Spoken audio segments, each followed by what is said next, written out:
The world is getting crazier. People are acting more and more insane. The end of the world is tomorrow. Tomorrow. There's only one thing to do when the world is falling apart. Listen to Basil and Gonz as they discuss this week's news and events through the lens of Bible prophecy. You are listening to Canary Cry News Talk. You are listening to Canary Cry News Talk. It is October 22nd, 2025. And today, commie super soldiers. That's right, communist super soldiers. You're the best thing that could happen to our world, communist super soldiers. My name is Gonz. At Face Like the Sun, director of the Age of Deceit Films, your favorite Asian provocateur for Christ, live to tape from the metaverse to bring you the best news, which is the gospel message of Jesus Christ while reporting the egregious with a well-rounded, biblically grounded take on world events. It is Wednesday. It is Wednesday, my dudes.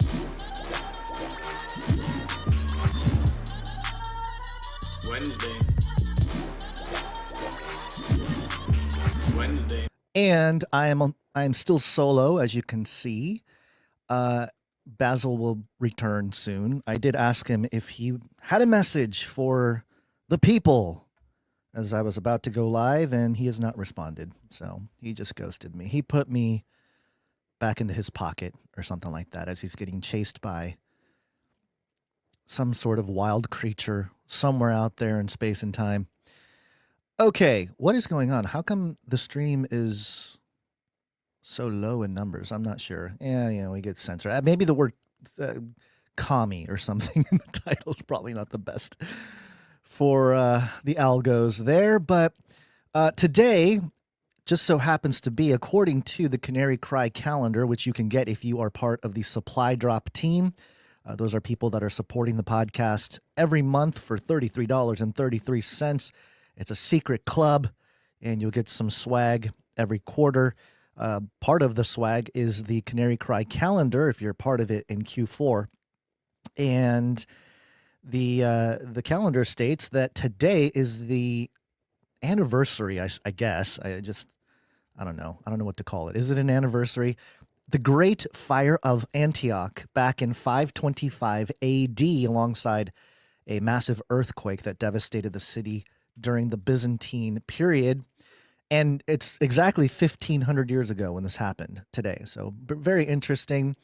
Of course, the city was burned again by the Crusaders in 1098 AD during the First Crusade siege. And so it's been a very interesting place throughout history. Biblical references, or biblical in proportion, of course, in that area. Antakya, I don't know how to say it. Antakya, Turkey is where this is. But a very important place in history when it comes to the development of Christianity and the spreading of it and everything else. So just thought I'd mention that. But we do have a lot of things to cover today because, as usual, the world is just going crazy.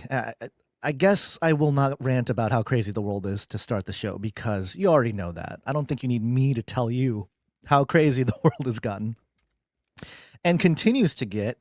And I will say that our show has been living in this weird, crazy space ever since it started. The podcast itself in 2012, the YouTube channel Face Like the Sun in 2011. And in fact, let me just mention that I did just publish Age of Deceit 4 on YouTube. So there you go, folks. You guys can go take a peek. Age of Deceit 4 on YouTube. Of course, if you've been around, you would know that Age of Deceit 4 was released last year in September of 2024. So it's been a year on X. I think it's got like 50,000 views on X or 54,000 views on X. But now just move it over to YouTube. And of course, I love reading the comments, people saying, oh my gosh, you're back in my feed and things of that nature. So the one thing I am missing is the $24 million payout that Trump got for his YouTube channel getting shut down. There's still levels to this, when it comes to our channel and Face Like the Sun and Canary Cry Radio getting shut down. There's no lawsuit. There's not enough funds to do some kind of class action thing or whatever. We're just getting our channels back, and that's it. There you go, everybody. You get your channels back now that the hardcore, heavy-duty censorship era during the COVID lockdowns is over, and they're in fear of losing their spot as maybe one of the top places where people look for content. In fact, is YouTube still considered like the number 2 or number 3 search engine? Because for a while it was Google number 1 and YouTube number 2 when it comes to search stuff. But maybe TikTok is up there now. Maybe AI is up there now. So I'm curious if anybody in the chat wants to do that research and post it. And if I see it, I will report it. But fascinating stuff. And, I did want to mention that in terms of the cultural state of the West and America specifically, I did see this just to start things off a little bit. It's just so that we have a place, a jumping off point here. This is according to Raw Alerts and The Hill, which is, of course, the news outlet. Breaking, according to The Hill, they say that significant numbers of men are reportedly leaving the left side of the political spectrum at an alarming rate. So congratulations. The culture war is being won by the right conservative folk. And again, it's funny because it feels like this type of statistic, now that we're seeing this type of reporting and statistic, it's almost like, all right, when are they going to start swinging the pendulum the other way, right? Because we identified the pendulum swinging years ago, not just us. I mean, several people were looking at it and seeing it, and I think a lot of people were part of the changing of the guard. And I feel that the change actually happened like a year or two ago, but it was topped off with a Trump presidency or a Trump election for his second term, as well as these cultural shifts taking place. And of course, most recently, visibly and traumatically with the assassination of Charlie Kirk, creating that, I don't know, it's almost like that final big push to get everybody on one side of the political aisle, to maybe rug pull everybody or to start the transition back to the other side of the political aisle. Because as the majority goes to one place, normally what happens with the right-left paradigm politically, I feel that I've been around long enough to comment on this, at least anecdotally, and maybe there are ways to quantify this somehow. Some social scientist somewhere or political scientist is probably putting together charts to show this somewhere. But as the majority, as either political side of the spectrum becomes the majority, they lose touch with reality a little bit, right? They lose touch with the pain points of the masses, the majority of the people. And so that's when a revolution starts, where a voice stands up against the crowd and starts marching the other way, the other side of the pendulum. And maybe it's done so. And it's hard to imagine right now because the political left and the progressives and Democrats, they've done a very good job at destroying their image, at destroying the support, or maybe the political correctness. I don't know what to really call it. Really, just the cultural authority, I would say, maybe.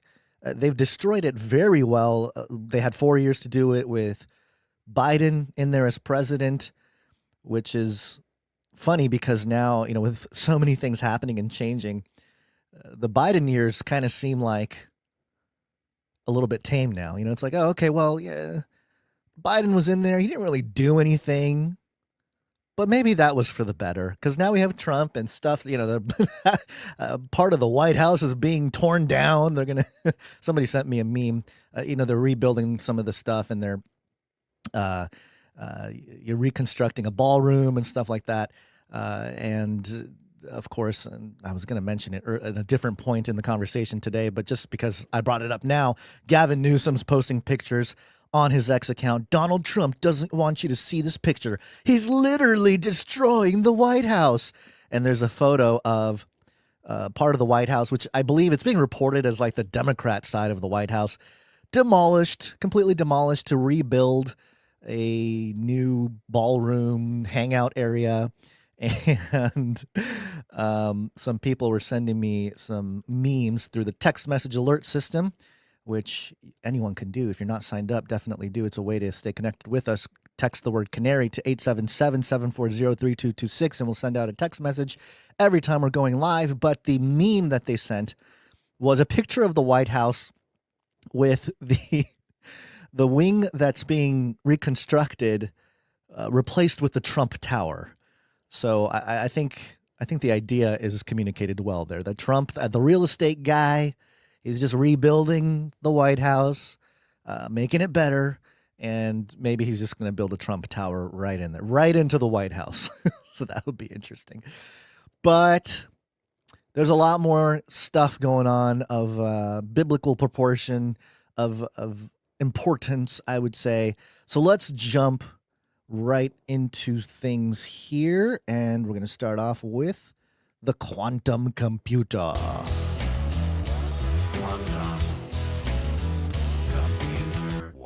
Wow. This is coming from the New York Times. I'm using the text-only version to get around the paywall there because New York Times has a paywall, plus advertising, which I don't know. Who's still paying for New York Times? I don't know. Probably some people that are passed away but are still on subscription. But the headline here is Google's quantum computer makes a technical leap. And this comes at an interesting time. I was just asked by my pastor at my church if I wanted to do a Bible study on quantum.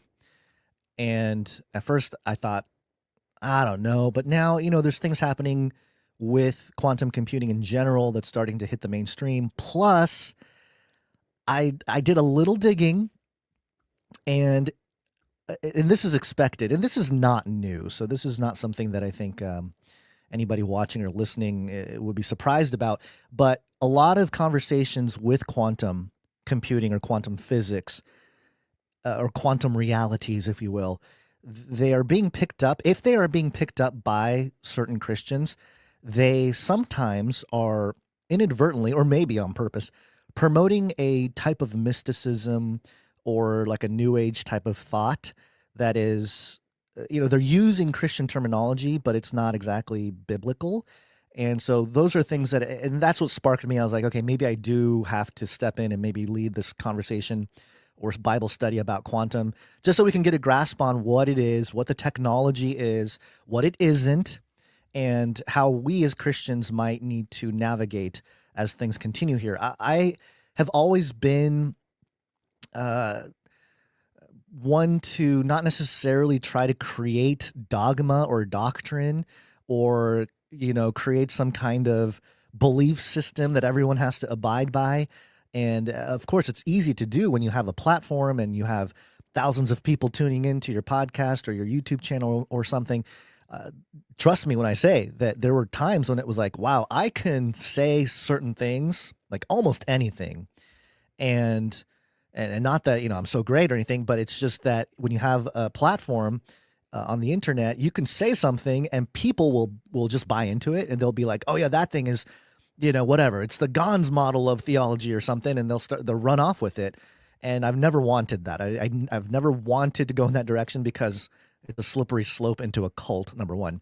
Number two, if it's not biblical, I'm not going to touch it. I'm going to try to expose at certain times when it needs exposing, or at least reference why I disagree with it biblically, which I think is more appropriate as we go along here.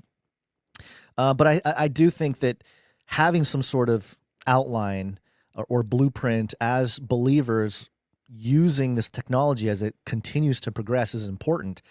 So I've been talking about putting together that book on supernatural apologetics, and part of that, or maybe as a separate thing, I don't know yet, might be some kind of, not a manifesto, that is too strong of a word, just a document that can help us navigate the technological landscape as things evolve and change. And the temptation to label quantum computing as some kind of God or deity figure or God level intelligence is going to be there. And it's too easy because of the science itself, with the photons and just the way quantum works, in its sort of classical understanding of it, and tapping into the infinite possibilities and things of that nature. It's very easy to fall into some mystical ideas that may be contradicting what the Bible says about creation and reality. And as I did my little deep dive a couple days ago, it was apparent to me that nothing changes with God. Nothing changes with the creator of the universe, and his place of authority, and truly as the one, the creator of this, everything we see, everything we can touch, everything we can experience.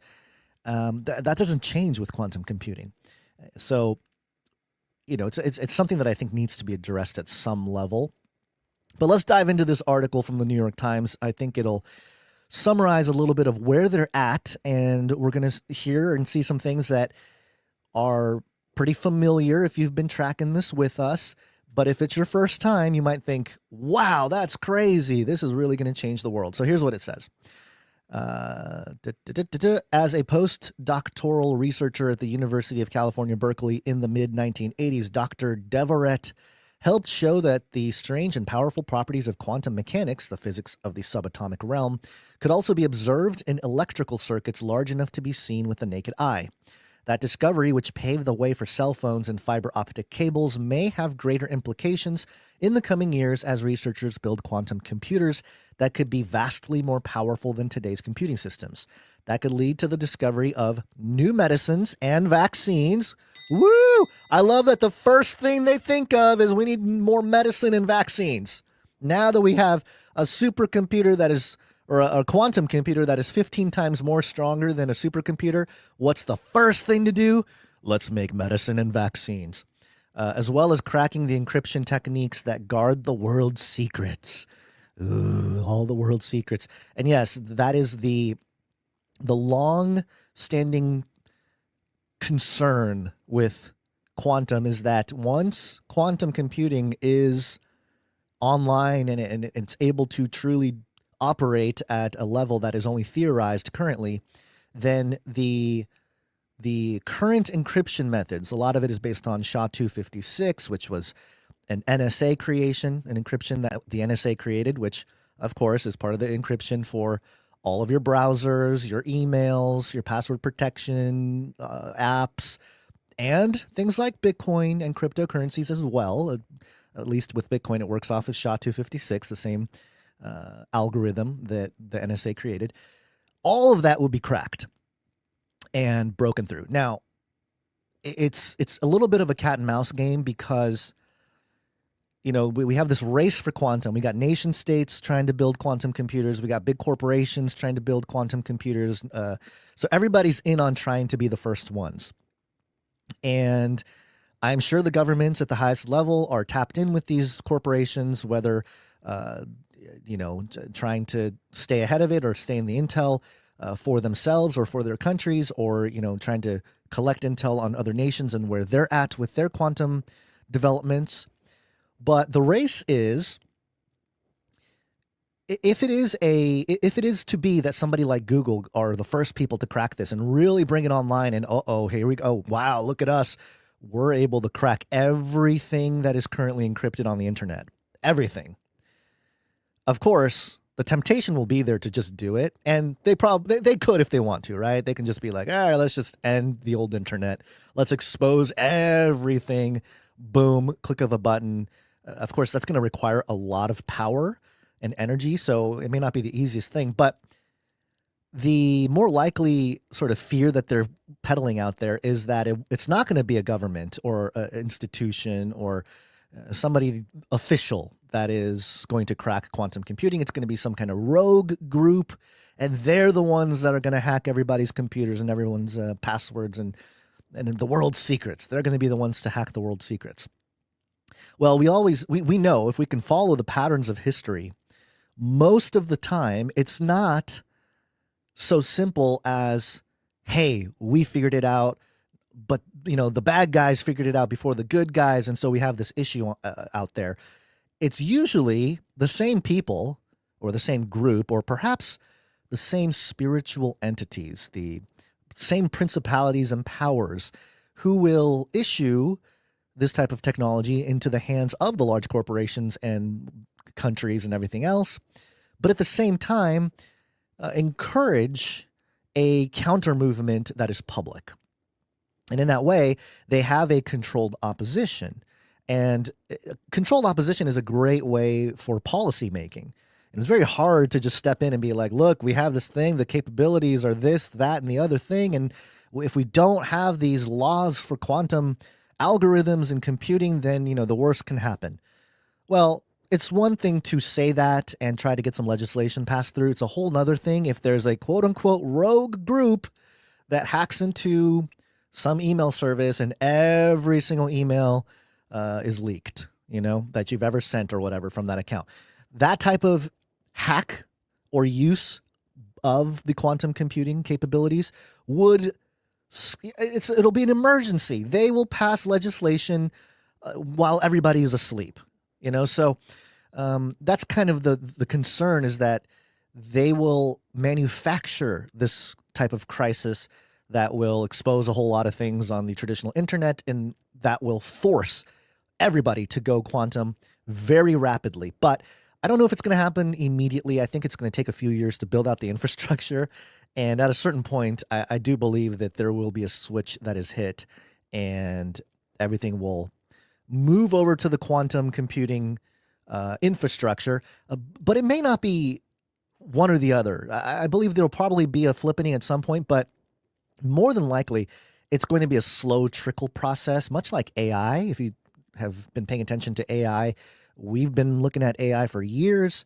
It was theoretical, quote unquote. There was no AI product, but once the AI product hit the market, there was a whole different ballgame because everyone was using it now, and people quickly picked it up and started using it. So it might be something similar to that. And, gatekeep access to higher levels of quantum processing. Those things will probably be I don't know, a possibility. I'd rather have that, to be honest with you. I'd rather have that roll out where it's like, okay, we're going to gatekeep. Yeah, only the wealthy people are accessing quantum computers right now, but it'll commoditize eventually and whatnot. That's and while the bankers and everybody, the wealthy get richer in that process, at least there's not like this crisis, this like public trauma event where everybody's encryption is cracked. So anyway, that's what the New York Times is saying. It's going to lead to new medicines and vaccines, and also potentially crack the encryption techniques that guard the world's secrets. On Wednesday, Dr. Deverett and his colleagues at the Google lab near Santa Barbara, California, said their quantum computer had successfully run a new algorithm capable of accelerating advances in drug discovery, the design of new building material, and other fields.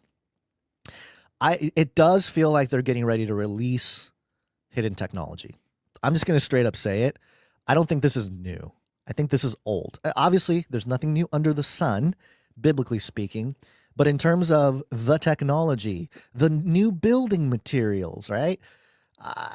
All of that sounds like it's old stuff, like maybe pre-flood stuff, maybe Atlantean or something. And they're like, look, we got to roll it out, but we can't just roll it out. It's got to be, developed brick by brick. So let's roll out the AI. Let's roll out quantum. Let's have Trump be bringing peace in the Middle East, but also using AI videos to poop on his enemies, and also, build the Trump Tower as part of the White House. All this kind of crazy stuff going on, so that when they start releasing the technology, people aren't paying attention. Well, they might be paying attention, but there's so many things going on. It's hard to nail down because this news comes at a time, and we'll talk about it. 3I Atlas, this alleged comet asteroid thing that people are freaking out about now. We got the alien disclosure conversation happening parallel to the quantum developments and AI developments. And so realistically, it feels like one big package that's slowly being trickled out, slowly being released. Leveraging the counterintuitive powers of quantum mechanics, Google's machine ran this algorithm 13,000 times as fast as the top supercomputer executing similar code in the realm of classical physics, according to a paper written by Google researchers in the scientific journal Nature. Quote, "In the future, we will have bigger quantum computers. We will be able to run calculations that would be impossible with classical algorithms," said Dr. Deverett, who joined Google in 2023. Quantum computing is still an experimental technology, but Google's new algorithm, Quantum Echoes, Quantum Echoes, echo, shows that scientists are rapidly improving techniques that could allow quantum computers to crack scientific problems no traditional computing device ever could. It's, quote, "It's a meaningful technological advance," said Praneha Narang, a professor of physical sciences and electrical and computer engineering at the University of California, LA. That's UCLA. Quote, "We have heard a lot about hardware advances in the field, and for a while I worried that the algorithms would not keep up, but they have shown that this is not the case." Okay, Google's quantum research is competing with other tech giants like Microsoft and IBM, myriad startups, universities, and rapidly advancing efforts in China. The Chinese government has committed more than $15.2 billion to quantum research. This race with China will pop up again later on for super soldiers, because apparently China is using Americans' DNA to build super soldiers. So there's that. Inside a classical computer like a laptop or a smartphone, silicon chips store numbers as bits of information. Each bit holds either a 1 or a 0. The chip then performs calculations by manipulating these bits, adding them, multiplying them, so on. A quantum computer, by contrast, performs calculations in ways that defy common sense. According to the laws of quantum mechanics, the physics of very small things, a single object can behave like two separate objects at the same time. Now, again, as I did my little deep dive on quantum just on my own research to see if I wanted to do a Bible study on it, I found some writings by Christians looking at, and this is older stuff too. I think Josh Peck even talked about this, and maybe even Chuck Missler discussed it before, because Chuck was talking about quantum well before anybody in terms of the biblical eschatology, consequential things, references and whatnot. And it's this idea that two separate things can be simultaneously there. And the analogy, very simply, is the Trinity. God the Father, God the Son, God the Holy Spirit. It's one thing, but three separate things, and it's not modalism, because modalism is where it suggests that, God is taking on a different mode, right? So like he's taking on the Father mode, and when he's in the Father mode, the other two modes don't really exist, but then he goes into the Son mode, and that's not it either. I don't think that's the case. I think all three are, I was going to say alive, but God is alive, but it's more like all three are active simultaneously in different roles, because of course the Holy Spirit is able to indwell all believers. So it's this thing that is much bigger and it's personal. Then you have Jesus, who is the embodied Messiah. Then you have God the Father, who is the Father. He's literally the creator of everything. And so you have this distinction in the Trinity, but also you have this ability to understand it as God. It's all God as one singular deity. And the quantum, the way things are described here with quantum mechanics might help somebody understand the Trinity in that way. I'm not saying that it's the same thing, but it's just a good analogy to help people understand what the Trinity is, because people have a hard time discussing the Trinity. But if they can understand quantum mechanics, or like the basics of quantum mechanics, it might be an opportunity to say, hey, look, science is starting to show this thing called superposition. And if superposition is a scientifically verifiable thing, then you don't think God can exist as Father, Son, and Holy Spirit, So it's one of those things where, once again, they're trying to discredit God, but the science ends up proving God existence instead. So that's the news here with the quantum computers. There's more with this article with Google, with quantum supremacy. We've talked about that years ago. And just simply the progress of all of this taking place, I think, will accelerate, especially as investors come in with different companies, and then they get economic incentives for people, and that will drive. Of course, it's not always one-to-one, but that will drive the progress because everyone's trying to develop that breakthrough tech, the breakthrough device, and the breakthrough chip when it comes to quantum. And of course, the algorithms are just as important to develop alongside the hardware. And so, the two and two have to work together. So it's all developing quickly, but I found this headline hilarious from Live Science that just came out the other day. And the headline from livescience.com is "Quantum Computing Lie Detector Finally Proves These Machines Tap into Einstein's Spooky Action at a Distance Rather Than Just Faking It."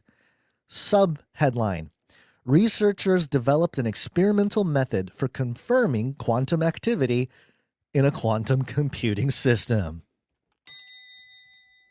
Well, hey, golf clap. Well done, guys. You guys proved that your quantum computers were quantuming.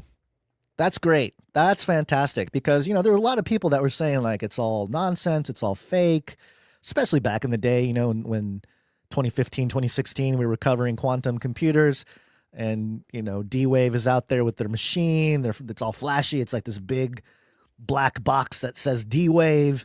And Gordy Rose is up there saying we're summoning entities, talking about quantum machines. There were a lot of people at that time that were saying, hey, D-Wave is a scam. They're not really doing quantum computations in their machines.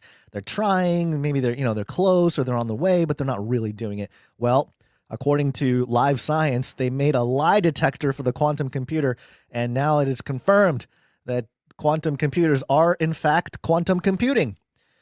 Researchers have developed an experimental method for determining whether the functions performed by a quantum computer are the result of quantum mechanics or just a clever twist of classical physics. The landmark study published in April 22nd of 2025 in the journal Physical Review X, the researchers described an experimental test that demonstrates and certifies computing activity that can only be achieved through quantum mechanics. This, quote, quantum lie detector, as the researchers described it, was created by reframing a famous test for quantum mechanics and engineering a purpose-built quantum computer trained to operate in ways that would be fundamentally impossible to achieve on a classical computer. The scientists accomplished this by creating a programmable 73-qubit honeycomb quantum processor and training it using a hybrid quantum classical technique called a variational quantum circuit, or VQC. This is a machine learning loop where a classical computer iteratively helps a quantum computer perform a task with great accuracy. Okay. All right. So, even even the whole way they're verifying this as you read it, you know what I mean? I'm not a physicist, so I'm not going to understand everything they're talking about here. Let me finish. In this case, the computer's task was to reach an energy state so low that it couldn't be achieved via classical physics. By confirming this energy state, the researchers demonstrated quantum mechanics. Okay, so they're basically measuring the amount of energy that was used to make some of these calculations that would only be possible theoretically in the quantum with quantum mechanics, not classical computing. And so, so they're able to see that, hey, this computational thing worked and the energy state of everything is low enough to show that the answers probably likely came from the quantum realm and not classical computing. Okay, but how do we verify that? How do we verify the VQC is accurate? And I don't know enough. I don't know enough to really answer that question. But again, here we go. We just have more and more quote unquote validity or tangibility with quantum, not just in the theoretical sense, but literal machines, quantum computing. We talked about the story about how they're putting quantum computer chips on satellites now, and the hope being that eventually all of our computation will happen in space and beam it down to us. And that sounds very much like the Akashic records that the New Agers talk about, this quantum field of information and knowledge that exists out there, and all we got to do is tap into it. If you're talking about tapping into the infinite realm with quantum, and using that as a way to learn about everything there is to learn about in the world. I don't know. Sounds like they're creating a counterfeit sign and wonder. Of course, even a counterfeit can be useful to a degree, right? So it's going to be used. It'll be approved to a certain level. But, there's another thing that I've been sitting on this article for a while. I just want to mention it. It is from 2022. It was published on caltech.edu back in November of 2022. And the headline from caltech.edu is Physicists Observe Wormhole Dynamics Using a Quantum Computer. Okay, the research is a step towards studying quantum gravity in a lab. So we have these chips that are allegedly performing quantum calculations.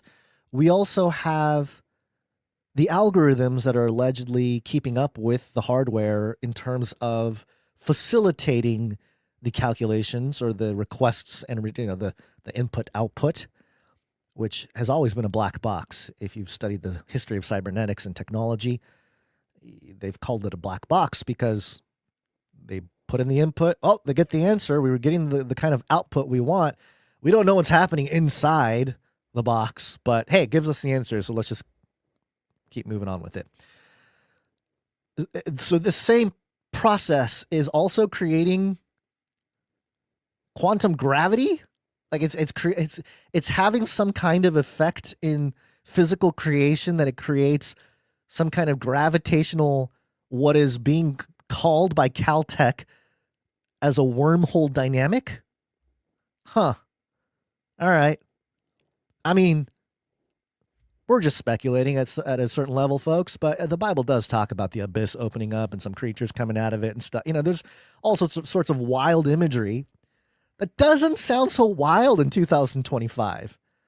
I understand throughout history they would read something like the abyss was opened and locusts with human faces and scorpion tails came out and tortured the humans, and it sounds crazy. And now we're just getting scientific studies and reports of we're tapping into the infinite quantum realm and we are tearing into it. We are creating little wormholes into the quantum field, whatever. Like, okay, so all of that sounds plausible. What if you accidentally make a huge tear into this realm, this other realm using quantum computers? So again, sounds crazy, but more and more plausible as these types of stories continue to emerge. And again, this article that I'm showing here from 2022, this is 3 years ago. How quickly are things going to develop over time? And this really does speak to, in my mind, the reason why in the Bible, in the book of Revelation, it talks, well, in other places too, eschatologically, it talks about the heavens receding like a scroll and a new heaven and a new earth and a new Jerusalem. These are things that, why do we need a new heaven and a new earth? What's the deal there? Well, it appears that humanity is going to seriously mess up our current status of creation, right? And of course, our current creation says in, I think it's Romans 8, that it's groaning for the revealing of the sons of God. It is in pain as well at some level. I don't know if it's a conscious pain, which, I know taps into some more of like a pantheistic worldview, but maybe, maybe it's not like self-aware conscious in the way that pantheists would like to believe, but there is this level of personhood at some level or something going on with creation itself, and that it is in pain because it is in this fallen state, awaiting the day of the revelation or the revealing of the sons of God, meaning the believers, meaning, the return of Jesus Christ and the restoration of all things. Why would it be waiting for that? Why is it groaning? Why is it moving like a drunkard at the moment, right? So what happens? So it makes sense. Computing, mathematics, science, pursuing knowledge.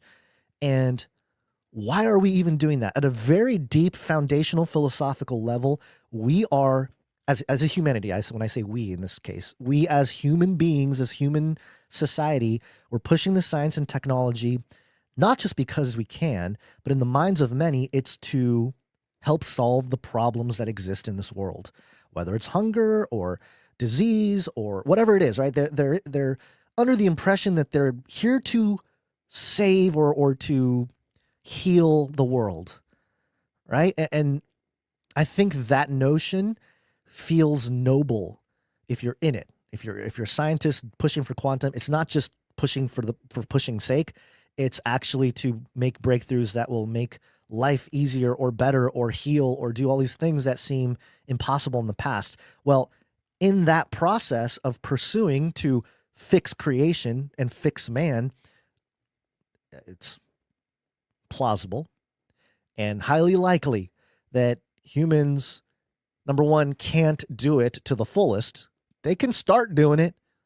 Like we can start tinkering with stuff, and we may even see some progress, but ultimately it's going to require a heavy, hardcore reset, like the flood of Noah, right? That catastrophic reset almost. And in this case, eschatologically, there's Isaiah 34 also talks about the the sky dissolving and the heavens receding like a scroll and all this kind of stuff. Why is this even required? What's necessary? What are the conditions of creation and the world at which this has to take place? A pretty dramatic thing for God to do. All their hosts shall fall, meaning the stars or maybe the entities. They will fall as leaves fall from the vine, like leaves falling from the fig tree. It's almost like truly like a separation. And if you are not with God, you will be left behind in the fallen state of creation or something to that effect.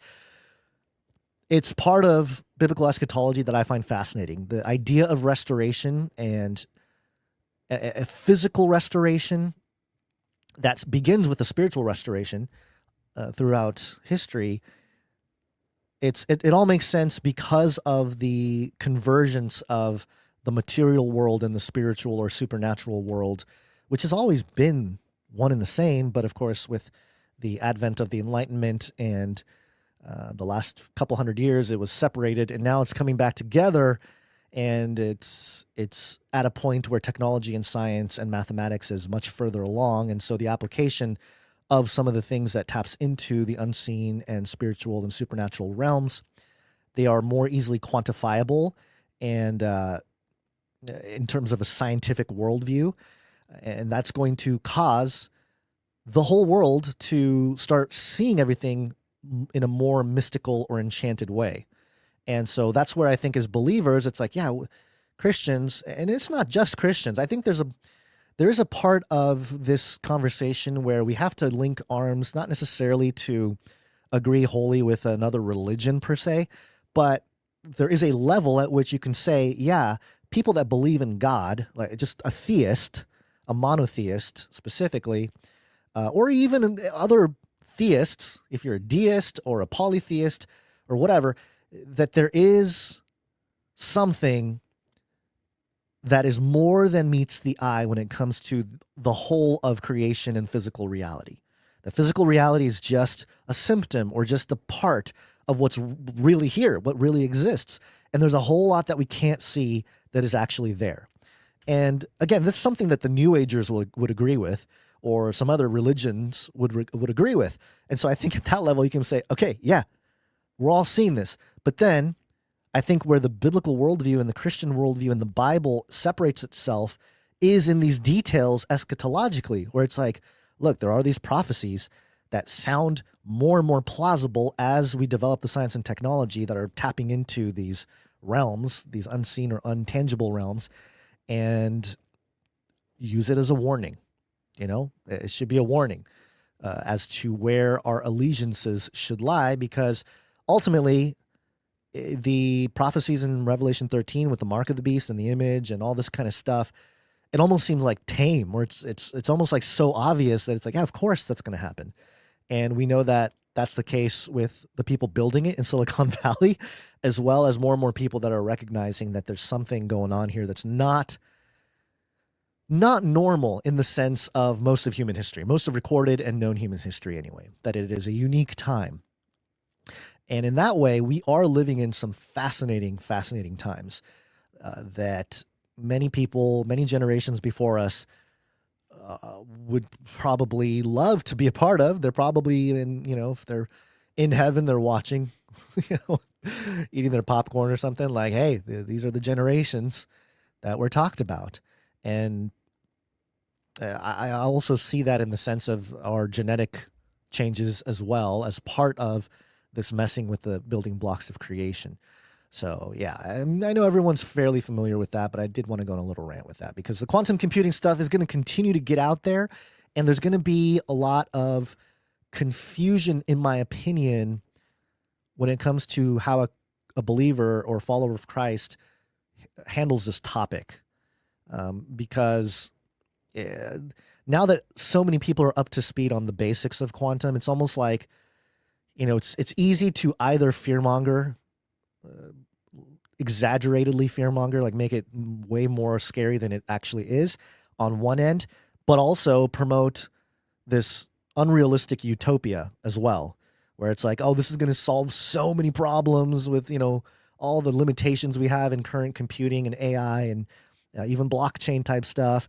It's going to help so much. It's going to be amazing. It's going to be incredible. And that also is probably not the best way to lead us into this, or at least as a believer, follower of Christ, to go down that pathway. I think it's somewhere more in the middle, a narrow path perhaps, to handle these things, which is right on par with the way, the truth, and the life. So keeping that in mind here, let's move on to some other topics here, because I can rant about quantum for a while, but y'all don't want to necessarily hear that. You don't want to hear me just ramble on and on about quantum computing, right? So we will talk a little bit about space. Space. Wanna go to space? Which is also a story about Trump. We will launch a new age. Which also involves Elon. You are connected. Oh, that was a short one. Here, let me give you the full one. You are already sort of a cybernetic symbiote. Neural nets are taking over from regular programming. So you are connected. Yes, you are connected. So this is amidst the government shutdowns, amidst the, I don't know, the uproar from all sides. It seems like everybody's, whether you're a conservative or liberal or wherever you are on the political spectrum, everybody's kind of talking about what's going to happen next because of the shutdown, because of the things going on.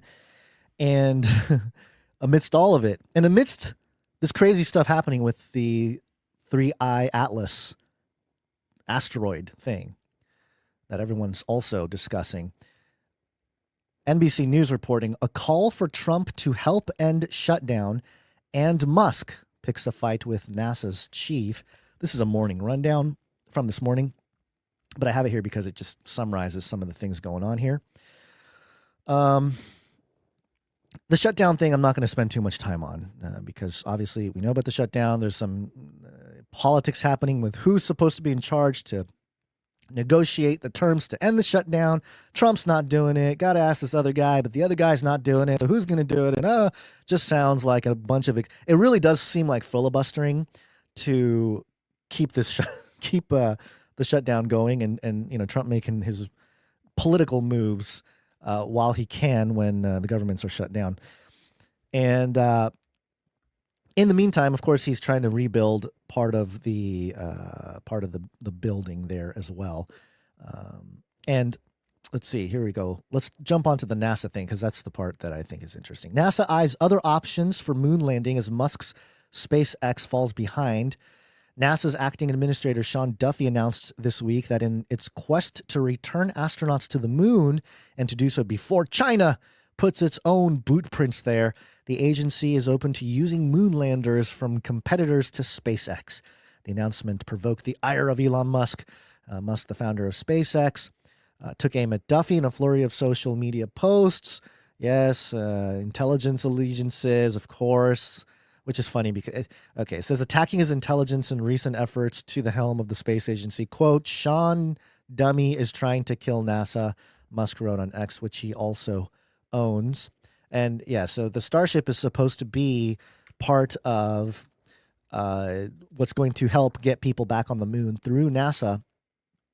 And that is under question now, not because NASA is so upset. It's because I guess SpaceX is taking a lot longer on some of their developments. Of course, we had that big blow up. There was a Starship that blew up a few months ago. Nobody was on it, to our understanding, but definitely not a good look when you're doing a rocket test and it explodes in midair. So it's a terrible waste, not a waste of investments necessarily, but just a bad thing, bad PR. If you're NASA, if you're SpaceX, if you're Elon, and you're trying to say that, hey, we're trying to build something crazy to get to the moon or whatever, and you got billions and billions of dollars pouring in, time, many years, going on decades, poured in, and your rocket explodes. Not a good look.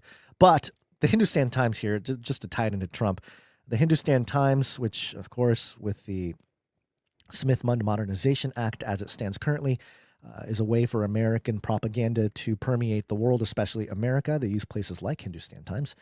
Go back and listen to some older episodes about all that because we've ranted on it before. But their headline, Trump government planning to eliminate NASA, ? Truth behind viral claims as Musk issues strong warning. So same thing, Musk issued a warning or slammed the NASA people. The Donald Trump government is reportedly planning to eliminate the National Aeronautics and Space Administration as per viral claims on social media. A news aggregator site on X wrote, quote, Trump administration considering eliminating NASA. Another said the Trump administration is reportedly contemplating getting rid of reducing NASA. The private sector would most likely make up for any losses. Now, I know people out there have been peddling this thing that Trump just recently turned NASA into an intelligence op. And I dug into it a little bit because I know people think that, like, oh, look, Trump turned it into an intelligence thing. And now, because I think the document said, like, the use of NASA will be for intelligence and communications and collecting data and all this kind of stuff. And people were going, oh, there it is, turning NASA into an intelligence op. Well, first of all, if you thought that NASA wasn't intelligence before that, you're sadly mistaken. Number one. Number two, that's not exactly what happened. Basically, what Trump did with his executive order with that was make it so that people in NASA can't form unions. And part of the language with that was it's because they're dealing with intelligence gathering, blah, blah, blah, blah, blah, whatever, surveillance and blah, blah, blah, whatever stuff they wrote. So it was as if they're saying, okay, they're just reiterating the point that you guys are intelligence gathering and all this stuff. And because of that, you guys cannot form a union. And now there's talks about, hey, just get rid of NASA altogether. At least that's the conversation taking place on X through some of these more quote unquote official accounts on X. It says here, Trump government has announced massive budget cuts for NASA in fiscal year 2026, which reportedly resulted in 41 space missions being scrapped as per the NGO Planetary Society. However, there are no official reports of confirmations to indicate that the government is eliminating NASA. So per usual, you get the most extreme narrative out there on one side. He's going to get rid of NASA. Or the other side, oh, he's making NASA into intelligence. Both not true, but both getting the conversation going, both getting NASA into more of a cultural conversation once again. And the rabbit hole is deep with NASA. As you all know, connections to Jack Parsons, the occultist who helped create the Jet Propulsion Laboratory post-World War II alongside all of the Nazi scientists that came to America with Project Paperclip, and they formed rocketry, which led to NASA and all the space agencies, which led to the quote-unquote space race to the moon and the alleged landing on the moon thereafter. And then, of course, in 1969, they do the whole thing, but according to NASA, they lost the technology to get to the moon. I don't know how you lose that, but that's what they say. They lost the technology to get us to the moon from 1969. Man, it's tough. It's tough being a rocket scientist these days because we got to figure out the radiation belt problem. Just ignore the fact that we allegedly went there, 1969. We lost that tech.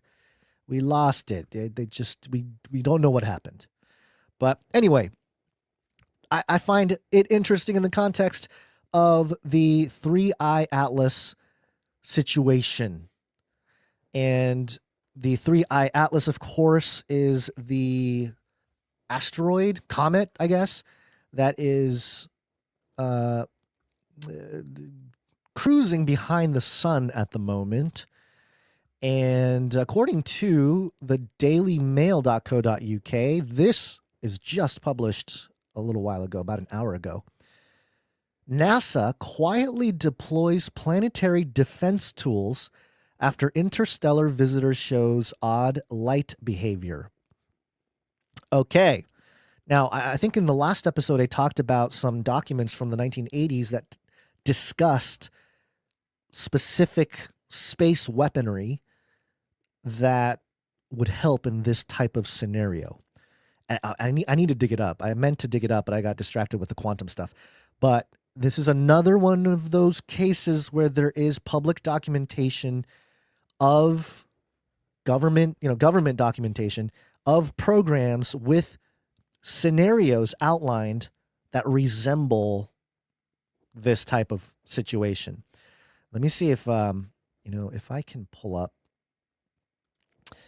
I will try to look it up as we're talking here. It's kind of hard because we're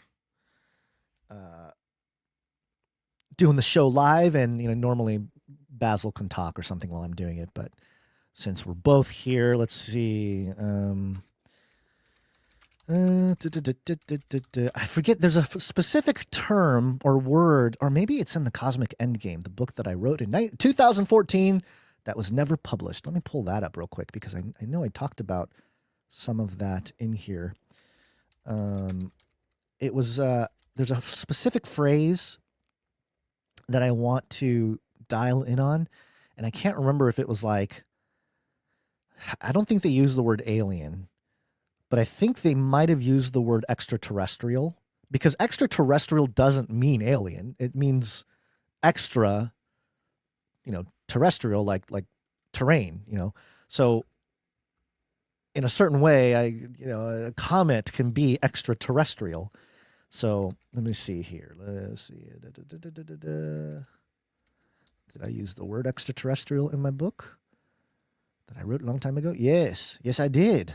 It's so fun looking at this old stuff. I know you guys can't see it right now. I'm sorry, but I'm just trying to find the part of the document that might have captured some of this. Is this it? Hold on. National Security Act 1947. Okay. We got Henry Kissinger in there. Developments. The speculation by many who study the UFO phenomenon in particular is that these implementations, this document in 1947, were not merely for concerns of the threat of socialism, nor simply the result of the gathered plunder, that thus creating a system of governance that would allow a hidden faction to exist with more leverage and power, but that it was made for the simple reason of developing necessary infrastructure to combat against an extraterrestrial presence which was present on planet Earth. I think this might be it. That'd be really cool if I can find it live on the show. What document is this? It is the Act of 1947. Let's see. Act of 1947. This is fun. Hanging out with everybody doing research on the spot. Let me, as this is getting pulled up here, let me read some of this Daily Mail article. I just found this Daily Mail article, so I don't know what it says. Let's see what it says. NASA has quietly made a move to defend the planet after the mysterious interstellar object displays more strange and unexplainable behavior. The supposed comet, dubbed 3I Atlas, has just been added to the list of threats tracked by the United Nations-endorsed group focused on planetary defense against near-Earth objects. The International Asteroid Warning Network, IAWN, works alongside institutions across the world that detect, track, and study near-Earth objects. NEOs, yes, that's an old term. It's good to see that word NEO, because that is the near-Earth objects. This was the thing. This was what was in those documents that I'm talking about. They talked about near-Earth objects. We need to build this weaponry in space to combat near-Earth objects, or NEOs. So there we go. Let's see. 3I Atlas is the first interstellar object ever added to the list, triggering a worldwide drill aimed at improving detection skills for space rocks and preparing Earth for a potential incoming threat. On Tuesday, officials with IAWN admitted that the object was causing, quote, unique challenges for predicting its trajectory, and decided to add 3I Atlas to the Comet astrometry campaign. The object was has displayed several unusual features that defy the typical behavior of comets, including an anti-tail, a jet of particles that points towards the sun rather than away from it. I think Wheezy, one of our Canarians out there, Wheezy said that this might be some kind of electromagnetic discharge that's being displayed here, because in that sense, if you think about what are those balls? I forget what they're called. Those balls that have electricity. You touch your finger on it and it connects to your finger, and it looks like you got lightning coming out of your fingers. In a similar way, with electromagnetism, there is a level of connection that is made when objects become close to each other. So maybe that is what we're seeing. According to the release, scientists will be running special training exercises from November 27th to January 27th, 2026. Okay, so we have this turn of the new year might be an interesting one. What the last time they ran a drill, it turned into a worldwide lockdown. I'm just going to warn everybody about that. The event 201, right? Oh, don't worry, guys. It's just a training exercise. We're just trying to prepare what to do maybe if there's a virus that comes out and, But this, a 3-month public training exercise, a drill, I mean, man, it's wild. This is wild, folks. Now, again, this could be, to me, it's almost like another psyop, that this probably ends up being nothing, and, people settle down and maybe are distracted with something else. The hardcore people that latch onto it will continue to have little bits, little breadcrumbs that keep them on this topic. You're going to find 3I Atlas experts, the people's careers made on making content about this, over time. But I don't know. I feel that it's going to end up being less than what they're projecting it to be, or what people are speculating it to be.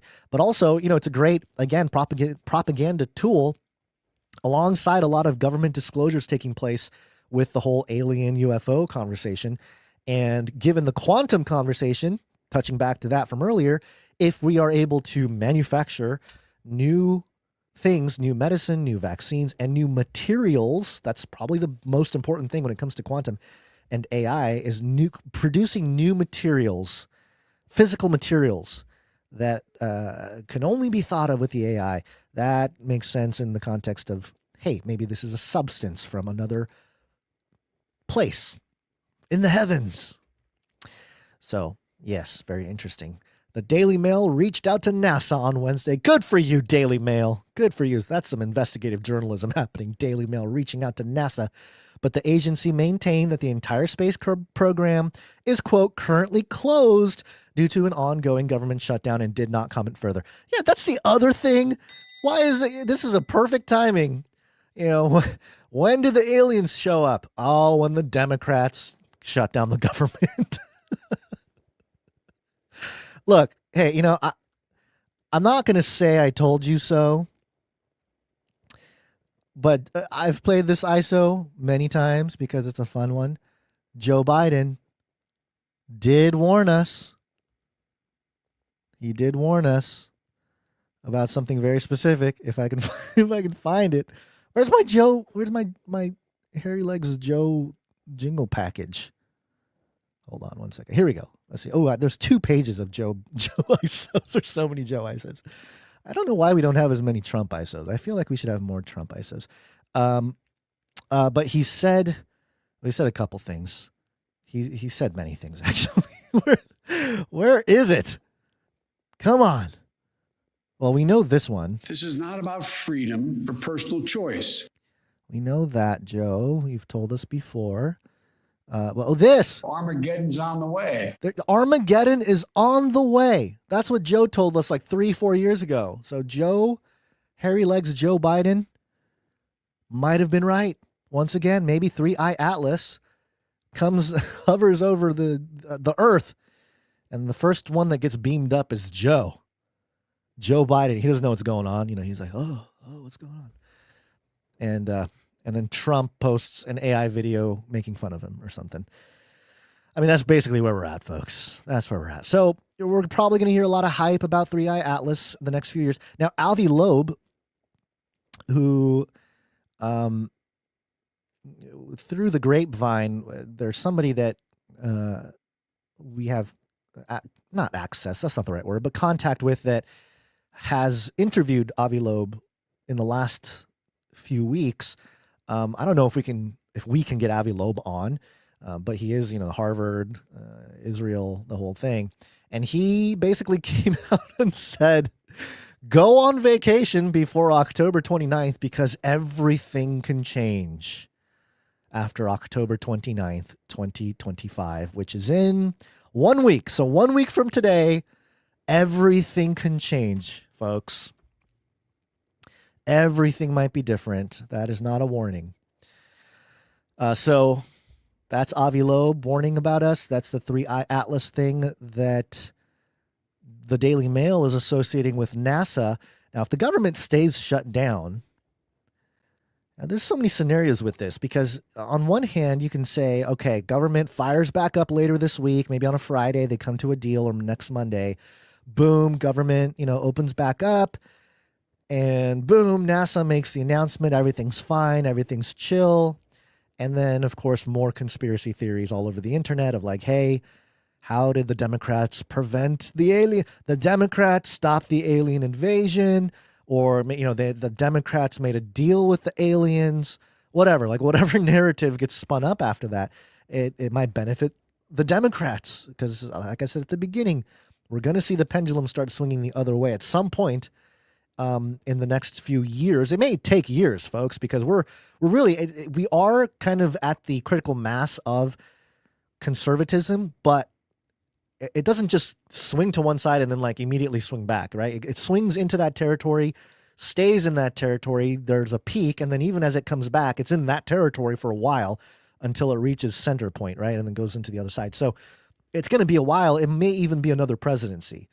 It may even be, 2032 when we really see liberals and progressives and Democrats and whatever, the left, regain cultural relevancy or focus. So all that being said, I don't think NASA is going to be suspended by Trump. I think a lot of this has to do with politics or unseen politics as well, maybe funding here and there.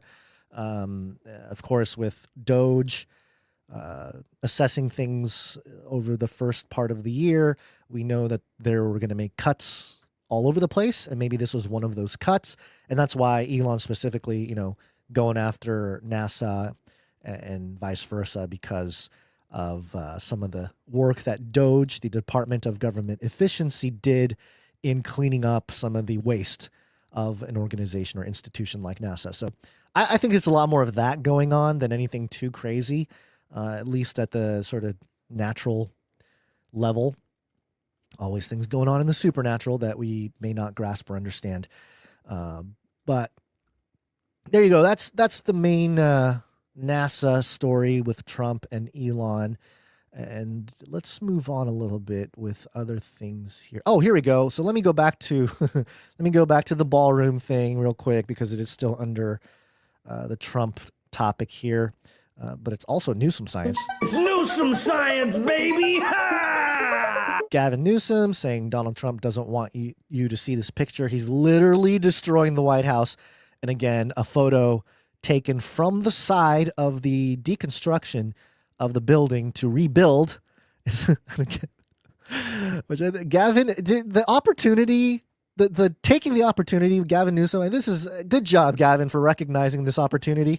But man, is that just like such a, it's so bad that it makes me wonder if he just straight up is more conservative, and he's, he has to like think like a conservative and troll in order to troll Donald Trump. Because this is like, I know he's trying to win cultural points for the left, but I mean, Trump is rebuilding this part of the building, right? He's not destroying it. But I can see the opportunity of saying, like, look at Trump is destroying the White House, literally, and freak out over it. Well, according to PBS.org, 9 things to know about the $250 million ballroom Trump is adding to the White House. And of course, this is PBS, but PBS very opinionated. The Republican president and top White House officials have initially said nothing would be demolished during construction. The 90,000 square foot ballroom will dwarf the main White House itself at nearly double the size. And Trump says it will accommodate 999 people.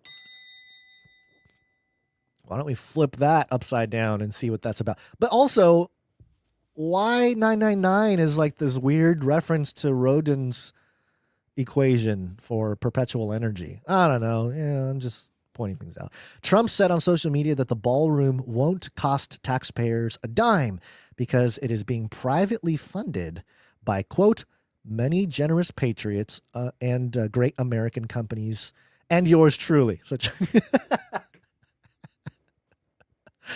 I love that. That is so funny that it's, hey, Americans don't have to pay for this because generous patriots, great American companies, and me, Donald Trump, I'm funding it. I'm funding the rebuilding of part of this White House. And that's nothing new. I think have been stuff like this in the past, and they've done updates on the White House periodically over the years. But it says here, why tear down part of the East Wing to build the ballroom? The East Wing is traditionally the social side of the White House and sits across East Executive Avenue from the Treasury Department. It's where tourists and other guests enter for events. The president and his chief spokesperson, Caroline Leavitt, said over the summer that the White House itself would remain intact as the ballroom was going up.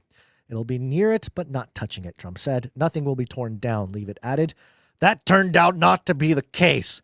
PBS, they were talking about the main part of the White House, not the ballroom, when they said nothing will be torn down. But of course, PBS also taking the opportunity to try to slam Trump. White House said some demolition was needed because the East Wing, the traditional home for the First Lady and her staff, is being modernized as part of the ballroom project. And it gets into, I don't want to get into the rest of this article because it's just kind of whining about Trump and how he's so bad, he's so terrible. Look at him, he doesn't even have the approval to rebuild it, but he's already been rebuilding it because he's a totalitarian dictator and all this kind of stuff. I mean, they don't say those words, but yeah, PBS. They're not going to necessarily have the favor of Trump, but there you go. That's some good spent money to rebuild part of the White House to be more presentable and a better fortress for the cybernetic dystopic era that we are entering into, which is called the Golden Age. So the Golden Tower must go up for the Golden Age. Okay. Anything else on the front of the White House and Trump and everything? I don't think so. I think we covered it all there. All right. Got to touch on this a little bit. Apologize if you don't like the topic, but I think you will find it interesting. Is this a crypto?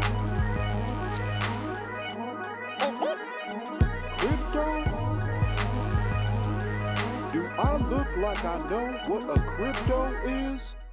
We reported on the AWS outage. That's the Amazon Web Services, Cloud Services outage on Monday.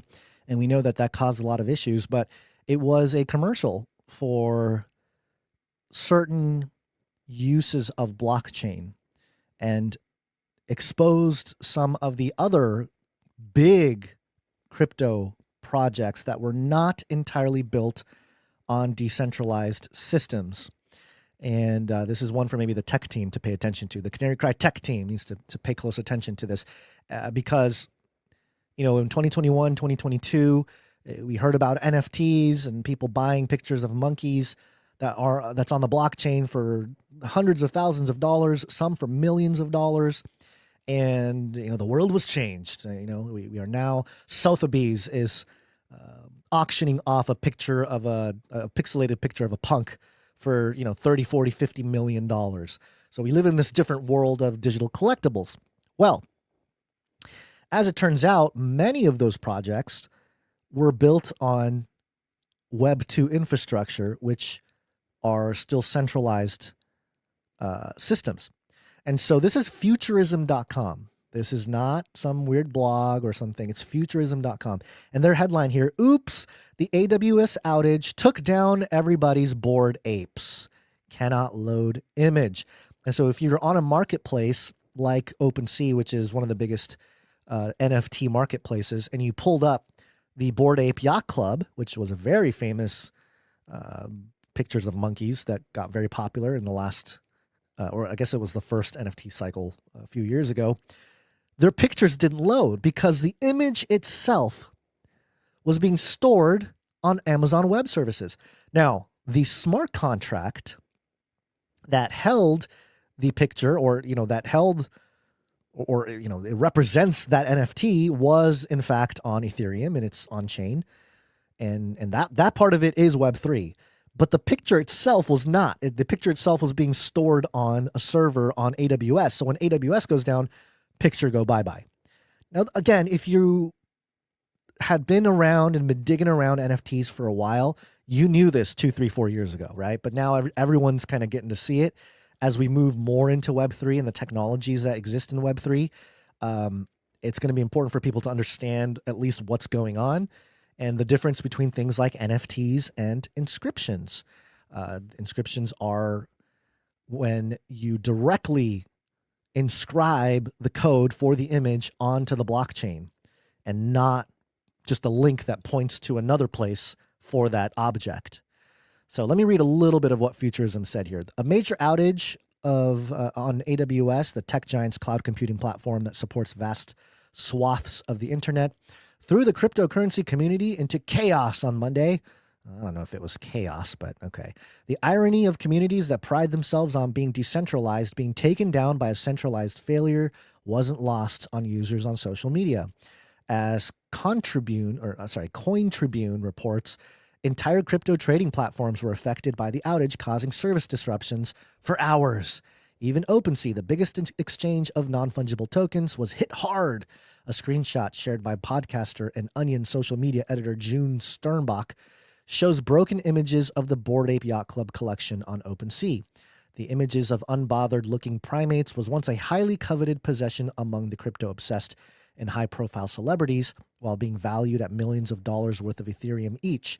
Since then, their value has cratered, changing hands for around $30,000 these days. Cannot load image, a notice overlaying the apes reads, quote, this ERC 721 NFT is not accessible due to an ongoing Amazon Web Services outage, end quote. It was a painful faceplant, since NFTs are meant to be unique manifestations of an image that are stored on a blockchain to represent ownership. And this goes into what I basically told you all here, is that unless you actually inscribe the data directly onto the blockchain, you don't actually have that image on chain. You have the contract, and ultimately that's kind of what you're trading, the contract. The image is sort of a representation. But of course, the image itself matters, and if that is all it is, if your project or your collection or somebody's collection is just meant to be art, just meant to be used as a profile picture and nothing else, no utility of any kind beyond that, then having having the image inscribed onto the blockchain makes a lot of sense compared to this approach where, the contract is there and everything, but what people perceive is the image of the monkey. They're buying that contract for so and so amount of money because they like the art or they like the image, not because they like the code in the contract, right? So it's these little technicalities that will continue to educate the public on what's real in crypto and what's not. And not everything that glitters is gold, obviously. And that's especially true in crypto because there's so much that's built under the hood that, may be crypto, but it's also all Web 2, Web 3. A lot of it is built on Web 2 technology. Web 3 technology is slow, it's clunky, it's difficult to work with. It's getting a little better, but I think it's still going to take some time before everybody's using it without even realizing they're using Web 3 rails. So in the meantime, I wanted to bring it up because there's a lot to learn. And when it comes to maybe our own, not project per se, not like an NFT in that way, but perhaps inscribing or storing content made by the Canary Cry family or the Canary Cry Radio or News Talk podcast or Face Like the Sun or whatever, how that information gets stored onto the blockchain will matter. And of course, it's very difficult to store large amounts of data on the blockchain because the blockchain is used with limited block sizes, which is limited amounts of data. And if you have a big file, it's not going to fit. So there's got to be other ways to do it. But all that technology hasn't been worked out. That's part of the issue.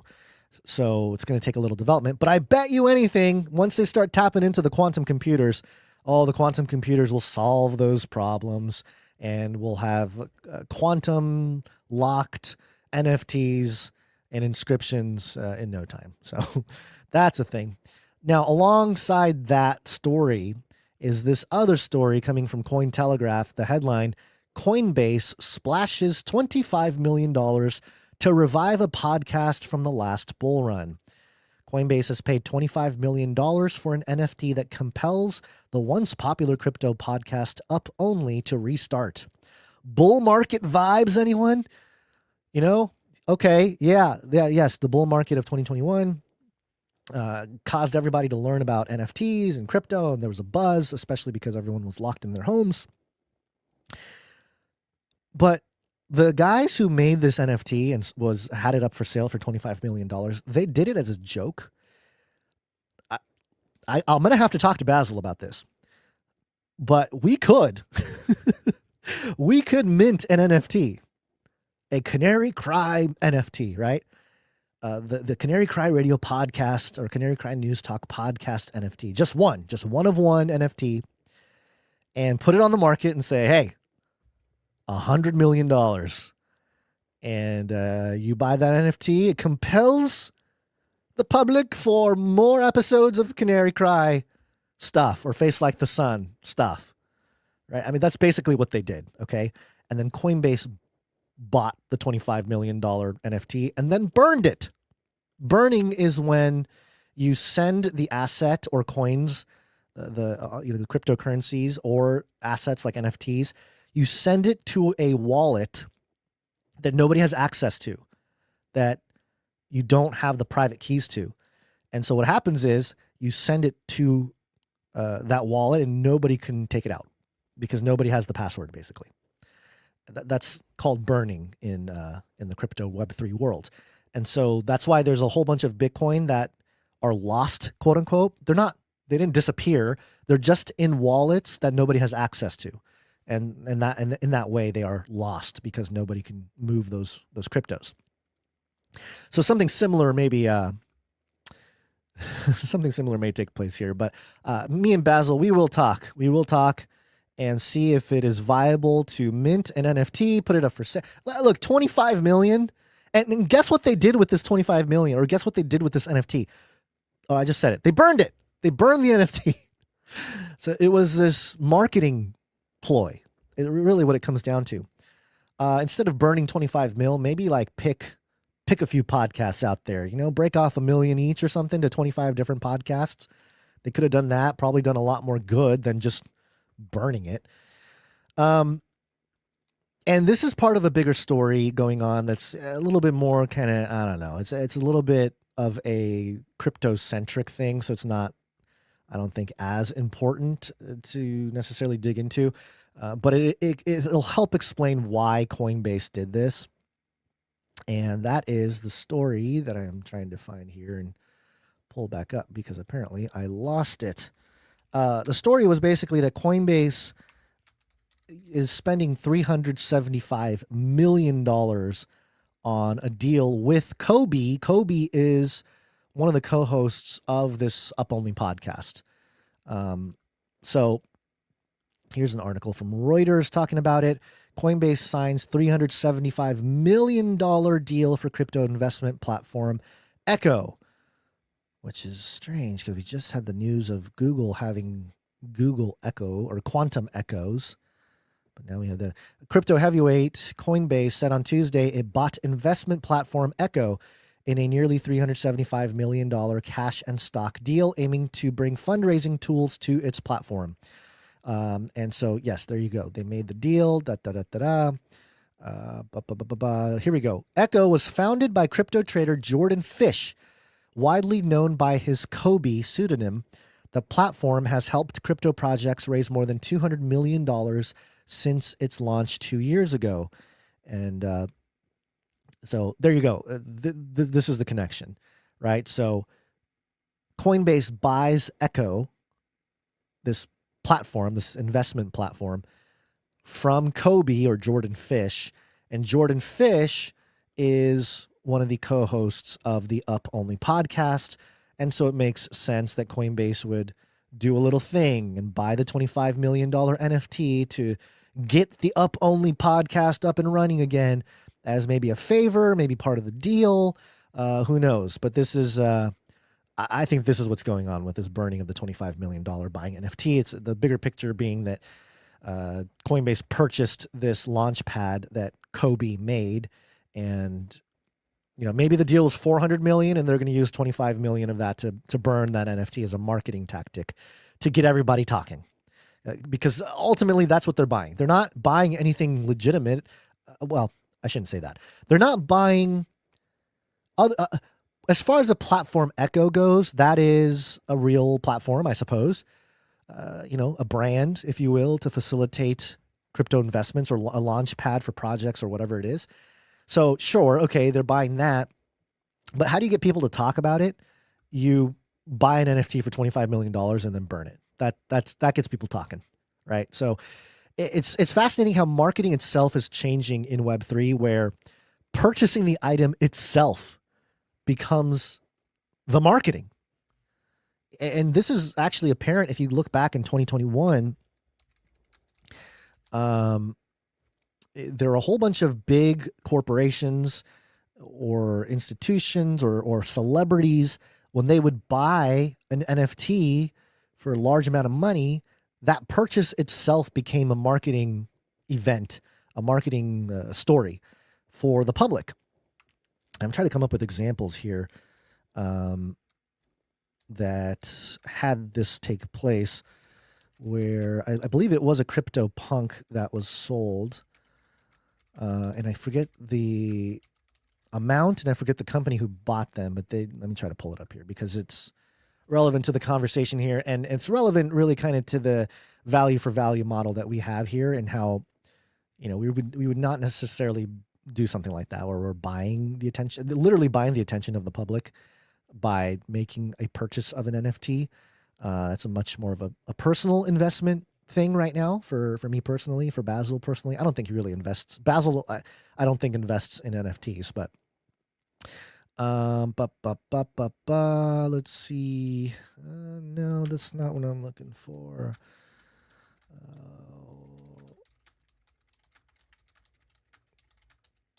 Let's see. I'm trying to find it because some of the biggest CryptoPunk sales of all time were, I think it was in like the $50 million range, which is pretty small compared to what we got going here at the 25 million, or at least half. So, all right, I can't find it right away, but let's. Oh,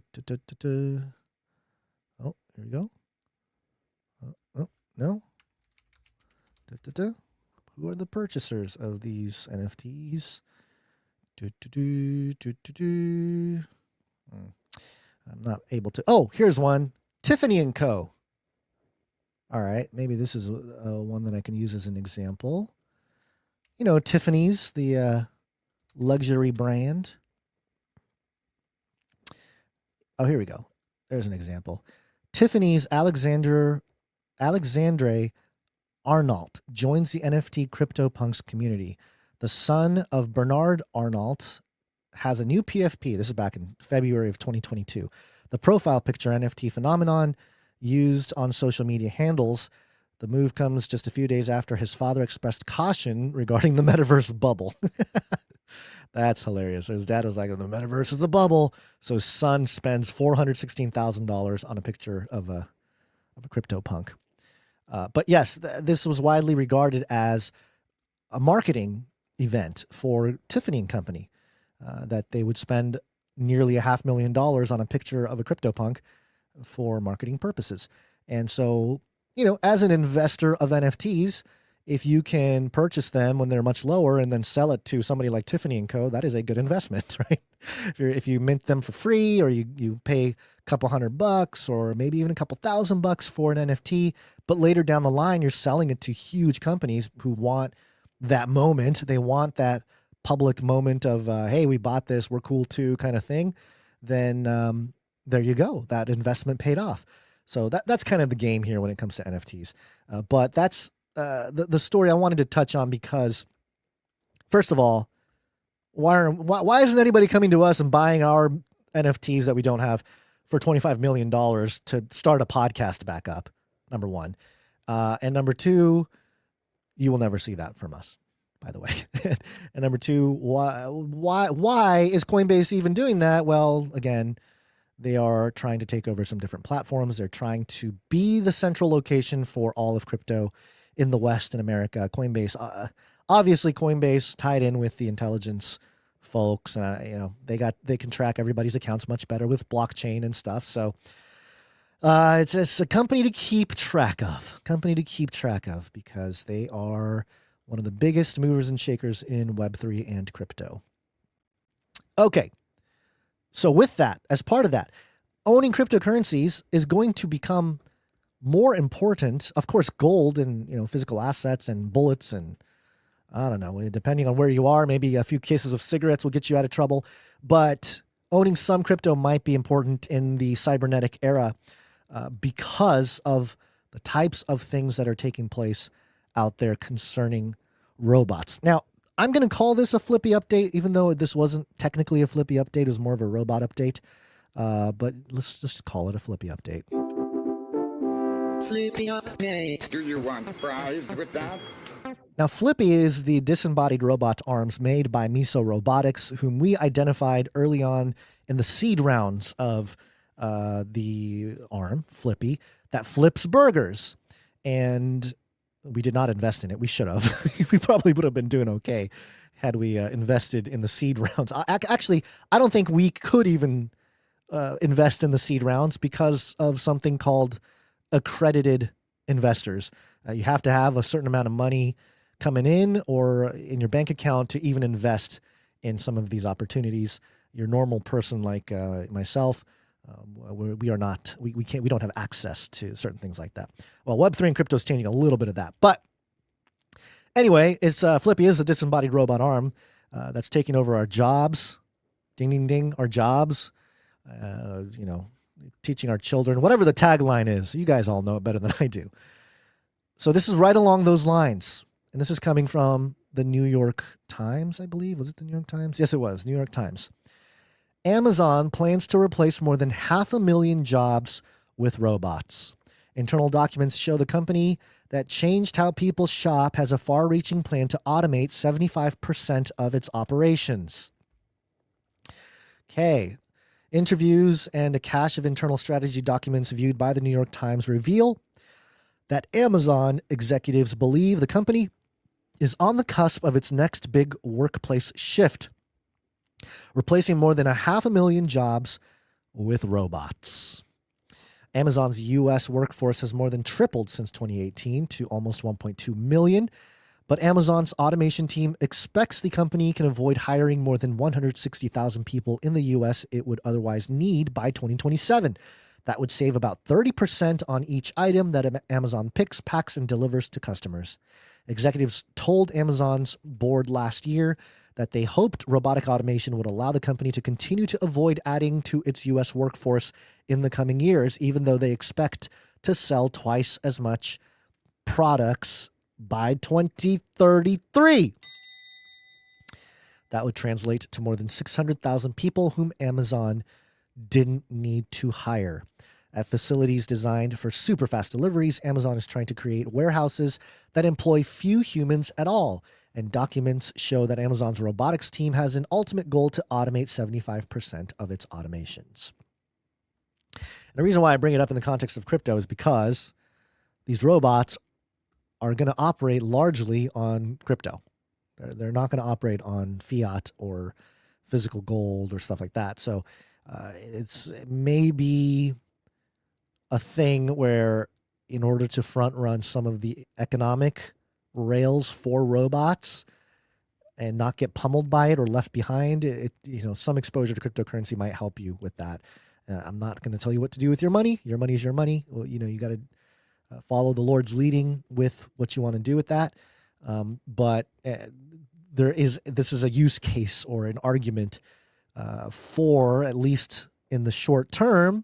Long term, we know where this is all headed, but in the short term, making strategic investments that will mitigate some kind of financial hardship in the future. But that's just research and opinion. That is not financial advice, period. But, this is, for us, for people that know the Flippy update, this is like, yeah, duh, they finally just said it out loud.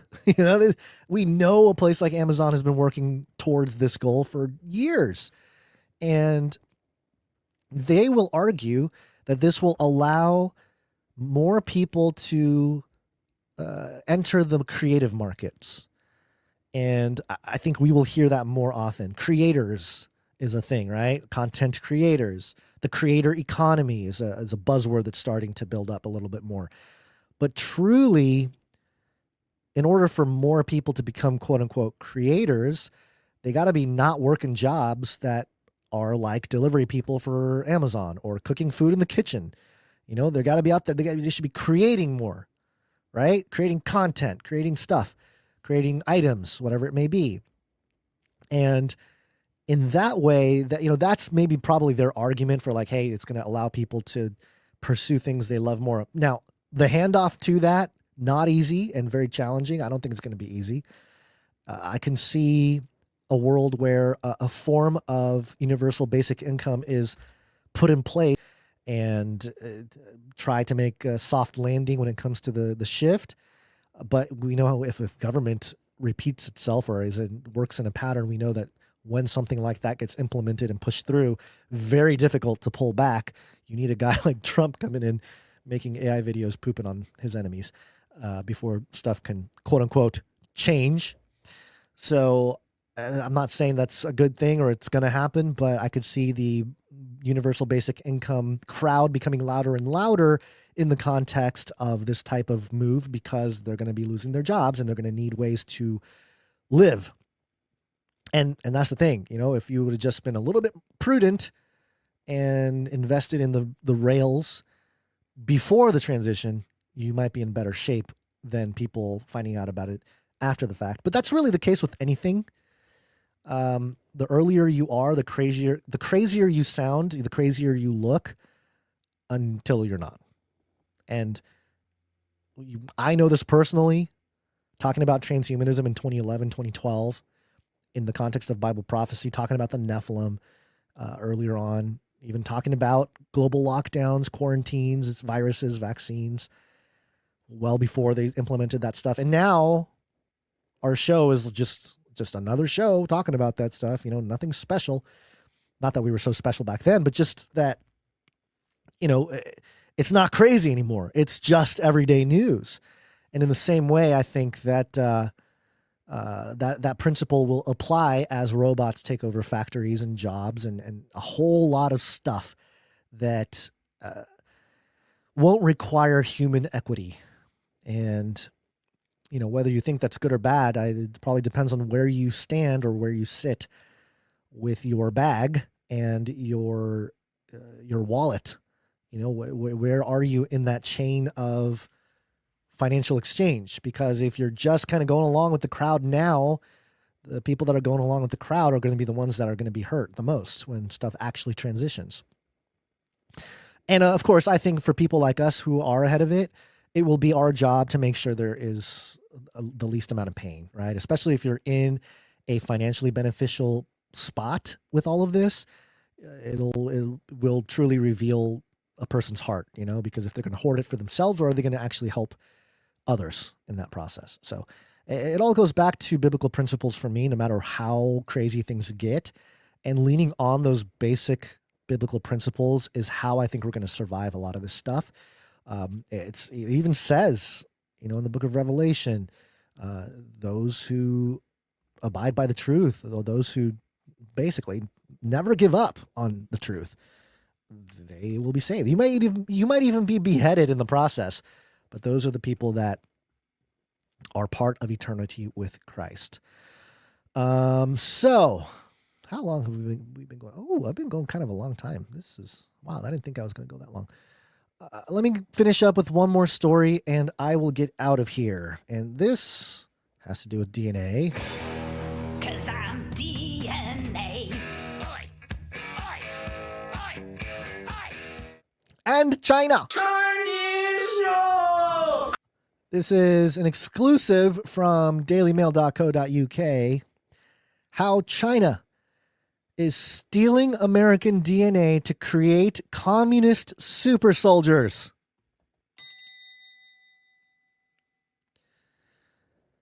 Man, I wish Russ Dizdar was still around. What would he say about this topic? He'd probably say, told ya, not a good idea to be sharing your DNA with things like 23andMe and other places. Says here, the young expectant mother gets a genetic test for her child as recommended by her doctor. How could it hurt, she thinks. It's non-invasive. It's approved widely and millions of women have used it. But this technology doesn't come from just another biotech company, and her genetic material is not just being used for innocuous patient studies.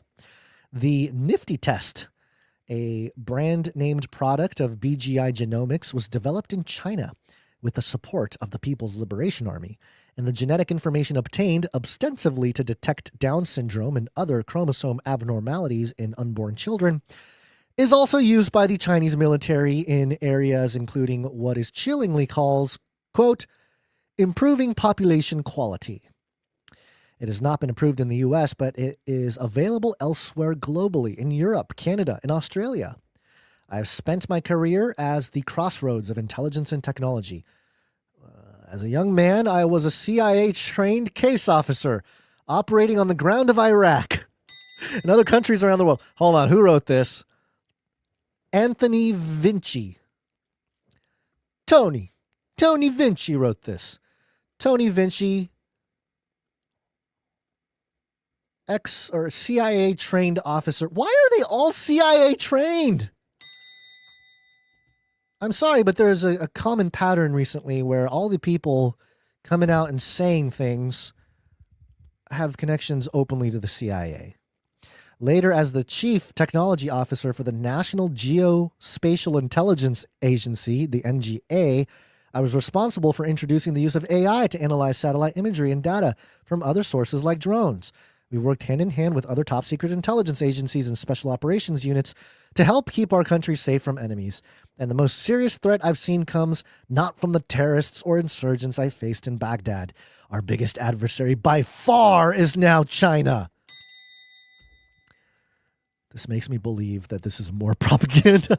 It's like pro-war against China propaganda. Unlike our enemies in the past, China is just as likely to target my wife and son as it is intelligence officers or the military or politicians who run our nation. He's not wrong about that, but okay. Those threats emanate from our cell phone I carry, from the cell phone I carry, from my son's video game system, from our healthcare system, our banks, and our television sets. He sounds like a tinfoil hat conspiracy theorist. The case of BGI Genomics is terrifying enough, but it doesn't just affect mothers. Reuters reported that this same company has sold millions of COVID tests globally, including into American markets. And the Chinese Communist Party can legally take any information, any data it wants from any Chinese company. Okay, if you're part of the CIA, let me just get this straight. You know, this guy's part of the CIA, he's high up in the NGA, all this stuff, or the NGO. How does the intelligence agencies of America allow that much access from a Chinese company? Is it just because of ignorance? Is it because Obama was in there and Obama, you know, was friendly with the communists? Like, what is it? Because if it's the CIA who allowed this to happen and now it's the CIA becoming public, being like, oh no, we got a problem. It's very strange. Very strange. So your genetic information could be used to create a class of super soldiers or even super geniuses in China. Even scarier. All right. The ex-CIA guys telling us how scary this is. Even scarier, China could create diseases that affect only specific ethnic populations. These threats from the East are not just limited to genetic testing. Your cell phone has almost certainly been hacked by a Chinese intelligence office. Your cell phone has almost certainly been hacked by a Chinese intelligence officer, and perhaps your text messages have been viewed by someone in Beijing. What are you doing about it, CIA? Oh, actually, I know exactly what they're doing about it. Hold on, let me find a post. In like the most egregious problem reaction solution you can think of, I just caught this the other day. Your favorite podcaster, ex-CIA, his name is Sean Ryan. Sean Ryan was out here promoting this new CIA-level black phone. Join the waiting list, Glacier app. He's on his own account on Sean Ryan, on his own account saying like, hey, look, I've been trying to find this black phone forever. So what do we do? So basically, a couple of his CIA buddies, and he says it like about 40 people in the intelligence community came up with this phone. And now you can have CIA level protection.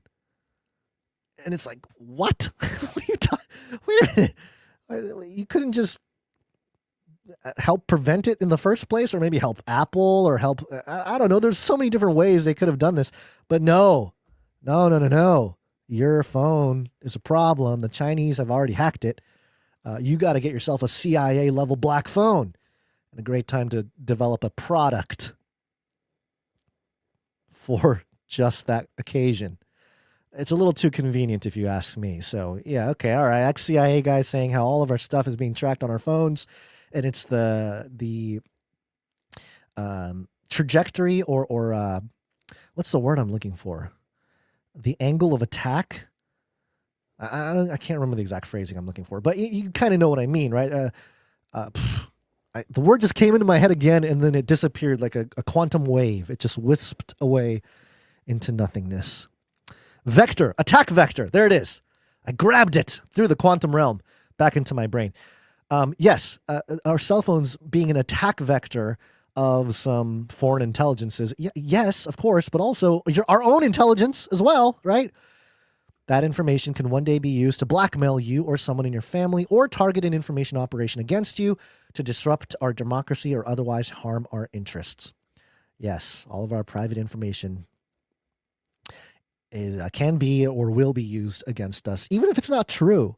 That's the other part. Like, how does anyone prove that it's true at this point? You know, you'd have to use a level of blockchain to prove transactions at the very least.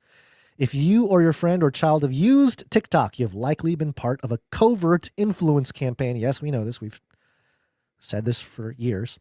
Moreover, it is likely that campaign worked, as researchers at the Rutgers University Miller Center on Policing and Community Resilience and the Network Contagion Research Institute have shown that those who use the app most have more positive views regarding China's human rights records. Artificial intelligence will present an entirely new threat. Already, China has launched an AI system called DeepSeek. Yes, we know about Deep. All right, so he's reviewing like old stuff, right? Got it. Okay. It's all scary. It's all China. And it's all about China's scary, scary technology race, which at a geopolitical level, I believe is true, but at a much higher social engineering level, it seems like another type of operation to get people fighting. It's sort of like, again, with geopolitics, it's like sports. You have two teams, they're battling it out. Who's going to be the one to win the game? But ultimately, there's a league office, right? The league office runs a lot of the stuff for the league, but they're not necessarily in the public eye. They're behind the scenes. I feel like this, just world politics in general, is kind of like that. There is a front office, or not a front office, a league office somewhere facilitating the different tensions. And the memo from that office right now is, hey, China, US, East, West technology race. Go at it, have at it. And we will provide you with some hooks to get people interested, like China using American DNA to create communist super soldiers. Now, the other part of this, again, has America been building super soldiers? The answer is likely yes. In fact, not even likely. I'm sure there are documents that prove as such. Whose DNA are we using to do that? Are we any better if we are using our own Americans' DNA to build it? Are we any better if we use the Chinese DNA to build it? Are we any better by using anybody's DNA to build it? And we know that when it comes to something like a super soldier, theoretically, it's not just providing improvements in the human genome. It is also combining it or borrowing sequences from other animals, plants, other living systems or biological systems to improve or alter our own, which is precisely what took place prior to the flood. It is the days of Noah all over again. But the super soldier specifically is one to highlight in the context of the days of Noah because of the fact that in Genesis 6 it talks about the Nephilim being Gibborim, the mighty men who were of old, men of renown. And clearly we are literally, scientifically creating a class of humans that might fall under the category of a Gibborim, mighty men who were of old, men of renown. And that's not anything new. Russia has been trying to do it. Russia was trying to resurrect the Scythians and rebuild the Scythian army. I'm sure America is building their super soldiers. China has their super soldiers. This is probably pretty obvious if you're looking in the right places. And it likely connects to the Nephilim in ways that are much more obvious. The cover-up of the giants with the Smithsonian covering up the existence of giants and their remains throughout history. The discovery of Gilgamesh and Nimrod. Well, some people say Gilgamesh is Nimrod. The discovery of Gilgamesh's tomb in 2003. Could that have provided some genetic information that can be used to create a super soldier? So it's not out of the realm of possibility that all of this is already being developed. But of course, we need to have the geopolitical narratives develop. The fifth generation warfare at its finest here. And I'm not even saying that China isn't communist or China is good or anything like that. It's funny because if Anthony Vinci heard my take on all of this, he might think, you must be Chinese intelligence, right? Because I'm not like all for this American side of things. I mean, I would just have questions is all I'm saying. Have Americans used any DNA to develop super soldiers? Is my biggest question when it comes to all this. Are we any better? Because ethically, I guarantee we're not. We're not any better. We don't have the moral high ground on genetic engineering super soldiers. So to make it seem like communist China is this big problem because of what they're doing and building, I don't think so. I think this is propaganda to create enemies, at least for the public to, be for one class of super soldiers, the American super soldiers, and not for the communist super soldiers. So, there's so many different ways that it can be built out, but I am going to stop right there. And I think that will do it for this episode. Hopefully you got something out of it, and hopefully you get some inspiration. If not by the Holy Spirit, then I don't know, just a little bit of motivation to go read the Bible, to go study some of these issues. If you're new to it, motivations don't last though, so don't rely on motivation as part of wanting to dig into the stuff. You really have to have a genuine curiosity and love for the Word of God and a pursuit for truth to stay on this path for truth, this seeking for truth. I believe we have, as a humanity, a human being, we've been gifted with the gospel of Jesus Christ, a very simple yet profound and ultimately eternally consequential thing, the resurrection of Jesus Christ, the dying on the cross for our sins, having a supernatural effect, not just a physical one, and ultimately his return being part of the restoration of all of creation, at least for 1,000 years, or maybe more than that, actually, now that I think about it. It's beyond that. But I believe that this is the ultimate truth. Jesus Christ, the way, the truth, and the life. He is in the Word. The Word is living. You can study the Word and tap into this eternal stream of truth. And when you do that, all of world news becomes, what's the word? I was going to say finicky, but I guess they become frivolous. That's the word I'm looking for. Most world events, as crazy as things are, the more I lean into the truth of Christ and the more I lean into the scriptures and study it and learn it and pray and do all the things that a good Christian should be doing, the more I'm like, all the world news events, it's frivolous. It's meant to confuse people. It's meant to control you, your behavior. And they're almost pointless. And of course, they're not entirely pointless. We wouldn't have a show. You wouldn't be listening if it was entirely pointless. There's things to learn about what's going on and the context to what's going on. But ultimately, it all becomes noise because it's the agenda for all of it becomes very apparent. And it's hard to live in that space, that headspace, because, and I know many of you know this, it's hard to watch movies. You can't watch a sports event or go anywhere without identifying symbology to represent something else or esoteric messaging going on. It's everywhere. It's all around us. It's impossible to ignore once you see it. So, be aware if you're still in that place where things seem pretty, not normal per se, but like you're freaking out about stuff and you don't really have good footing on how to handle everything. Once you start seeing things for what they are, you just discover that it's everywhere. It's undeniable. It's just part of the fallen state of creation that we're in. And there is a way out, the escape hatch.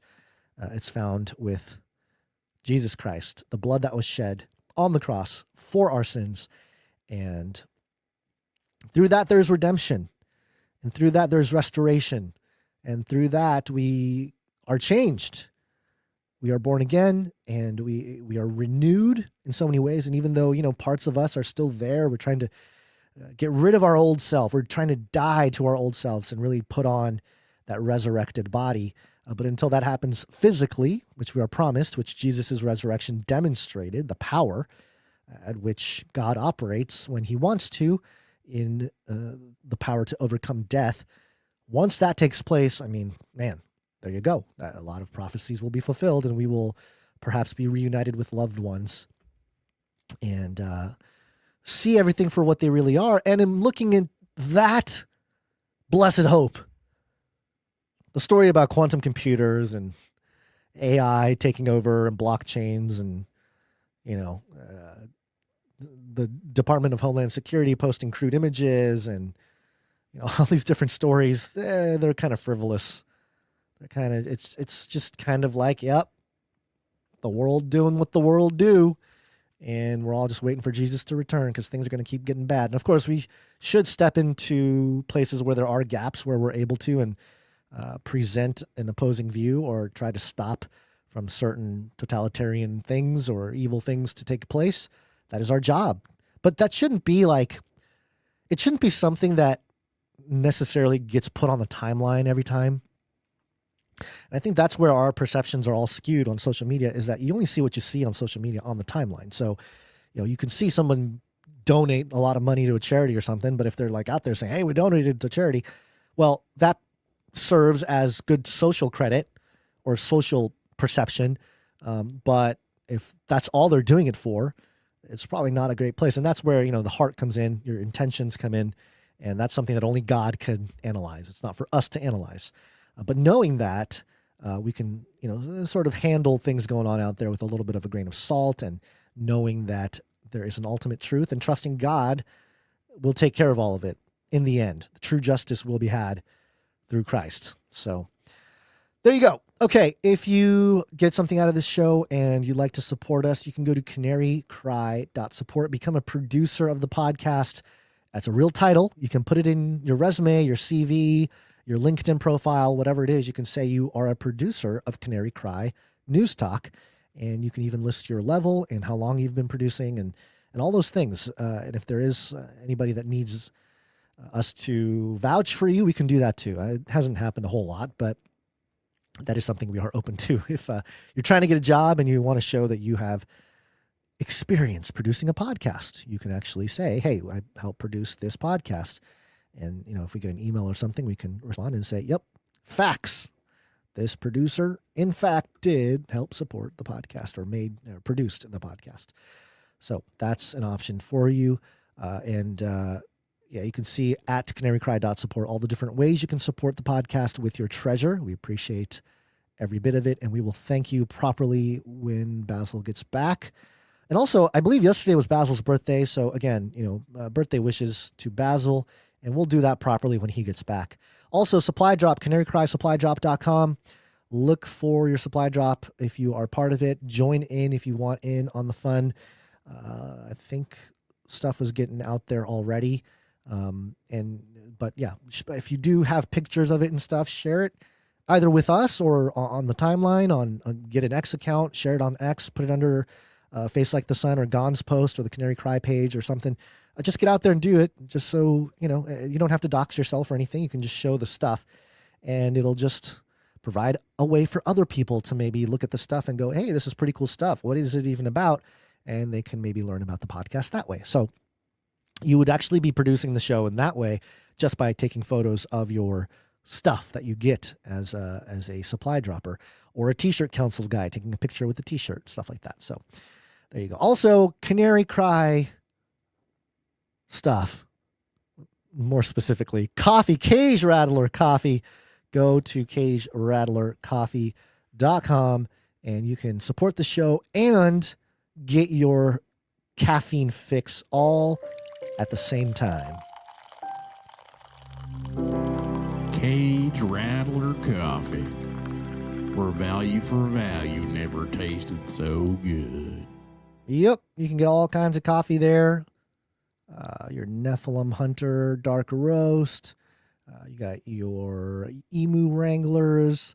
Just go check it out. Canary Cry. I keep saying Canary Cry. CageRattlerCoffee.com. We had a producer that built this whole thing up, and a portion of each purchase goes to support the show. So you can support the show that way, which is, just another option for anybody out there who wants value out of the show and caffeine at the same time. Hey, look at that. Gold bounced, everybody. Gold has finally bounced. It's up to $4,100 again. Sorry, I just saw the chart, so I wanted to mention that. Meetups. If you want to do a meetup in your local region, let us know. We will help announce it. We won't facilitate it per se, but we will at least point you in the right direction and use the show's platform to inform everybody that there is a meetup happening at a certain place and time and with certain people. So definitely consider that. canarycrymeetups.com for more information there. And that's it for today, everybody. Appreciate you being here. We will be back for sure on Monday. We'll see if there's another piece of content that gets published later this week. Oh, did I mention that I republished Age of Deceit 4? I think I did. Okay, so Age of Deceit 4 is on YouTube now if you want to look for it there. If that's easier to share with friends and family and stuff like that. I did talk about the combination of quantum computing, blockchains, and AI creating a new synthetic living organism. It's kind of what I talked about with the beast and the references to all that. So that's all part of Age of Deceit 4. And so check that out. Other than that, share the show, share it with friends and family. It's a great way to have conversation about the things going on in the world. And, providing your worldview or a worldview similar to yours without necessarily having to do all the talking. We've documented a lot of the talking for you. So you can go to, you can share the show with people. Just let them know, where to listen to it, or share the YouTube channel, whatever it is. Get people on board, have them check it out. That's still the best way the show spreads is word of mouth. So all you got to do, you walk up to them, you grab them by the cage, and then you shake them. The end of the world occurred pretty much as we had predicted. I want to shake things up, stir up some controversy, rattle a few cages. Hey, stop that! You'll never silence me. I'm the last angry man, a crusader for the little guy. Leave the bird alone. Never. Rattle a few cages. Rattle a few cages. The human race will have every opportunity to improve. And if they don't? Ask Noah. See, ask Noah. It's all coded, folks, since the beginning. Ultron from Marvel. The Marvel movies. Marvel or X-Men? I guess it's the same thing. Avengers. The Avengers movie knew about the days of Noah. And ultimately, that's actually a pretty good analogy, Ultron. Because Ultron understood what happened to those who did not upgrade. Because he said, ask Noah. And then Ultron himself, tried to become the solution to the problem, right? And that caused mass deaths. So, beware. It's all programmed into the programming. All right, I'll see you guys later. Hope you guys have a great rest of your week. Have a blessed weekend, and we will talk to you soon. Until then, think outside the cage.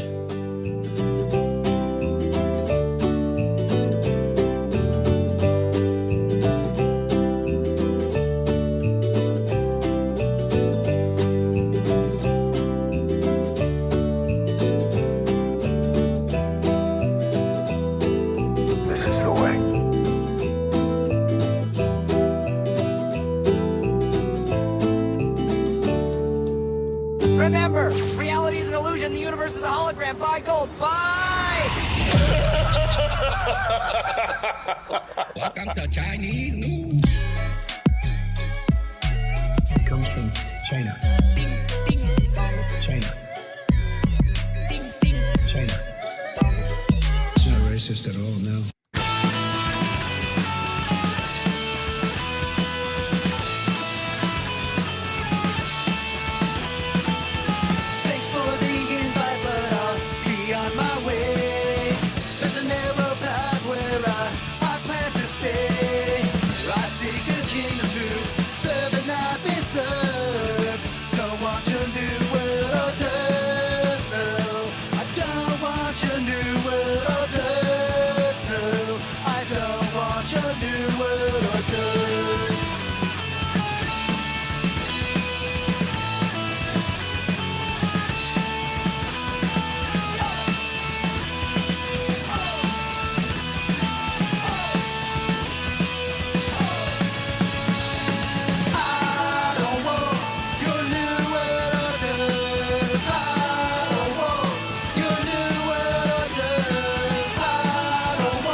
Resounding baga flies through the air across the world.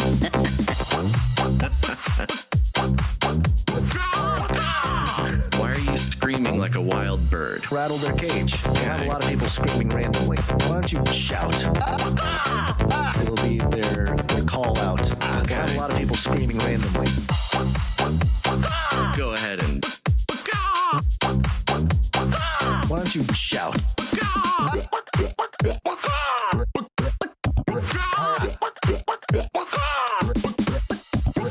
Why are you screaming like a wild bird?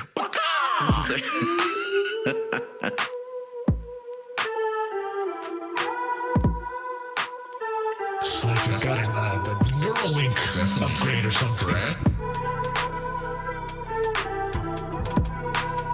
Sure is. Sounds, I feel like a SoundCloud rapper now. Changing the intro music has historically been the most traumatizing possible thing we can do to people. Yeah. People get really upset. People get really upset. People get really upset. I mean, I'm not gonna make a big long thing about it, but getting like Traumatizing, specifically, kind of another ways to produce trauma. Value for value. We take no money from corporations, commies, or cartels. Canary cry.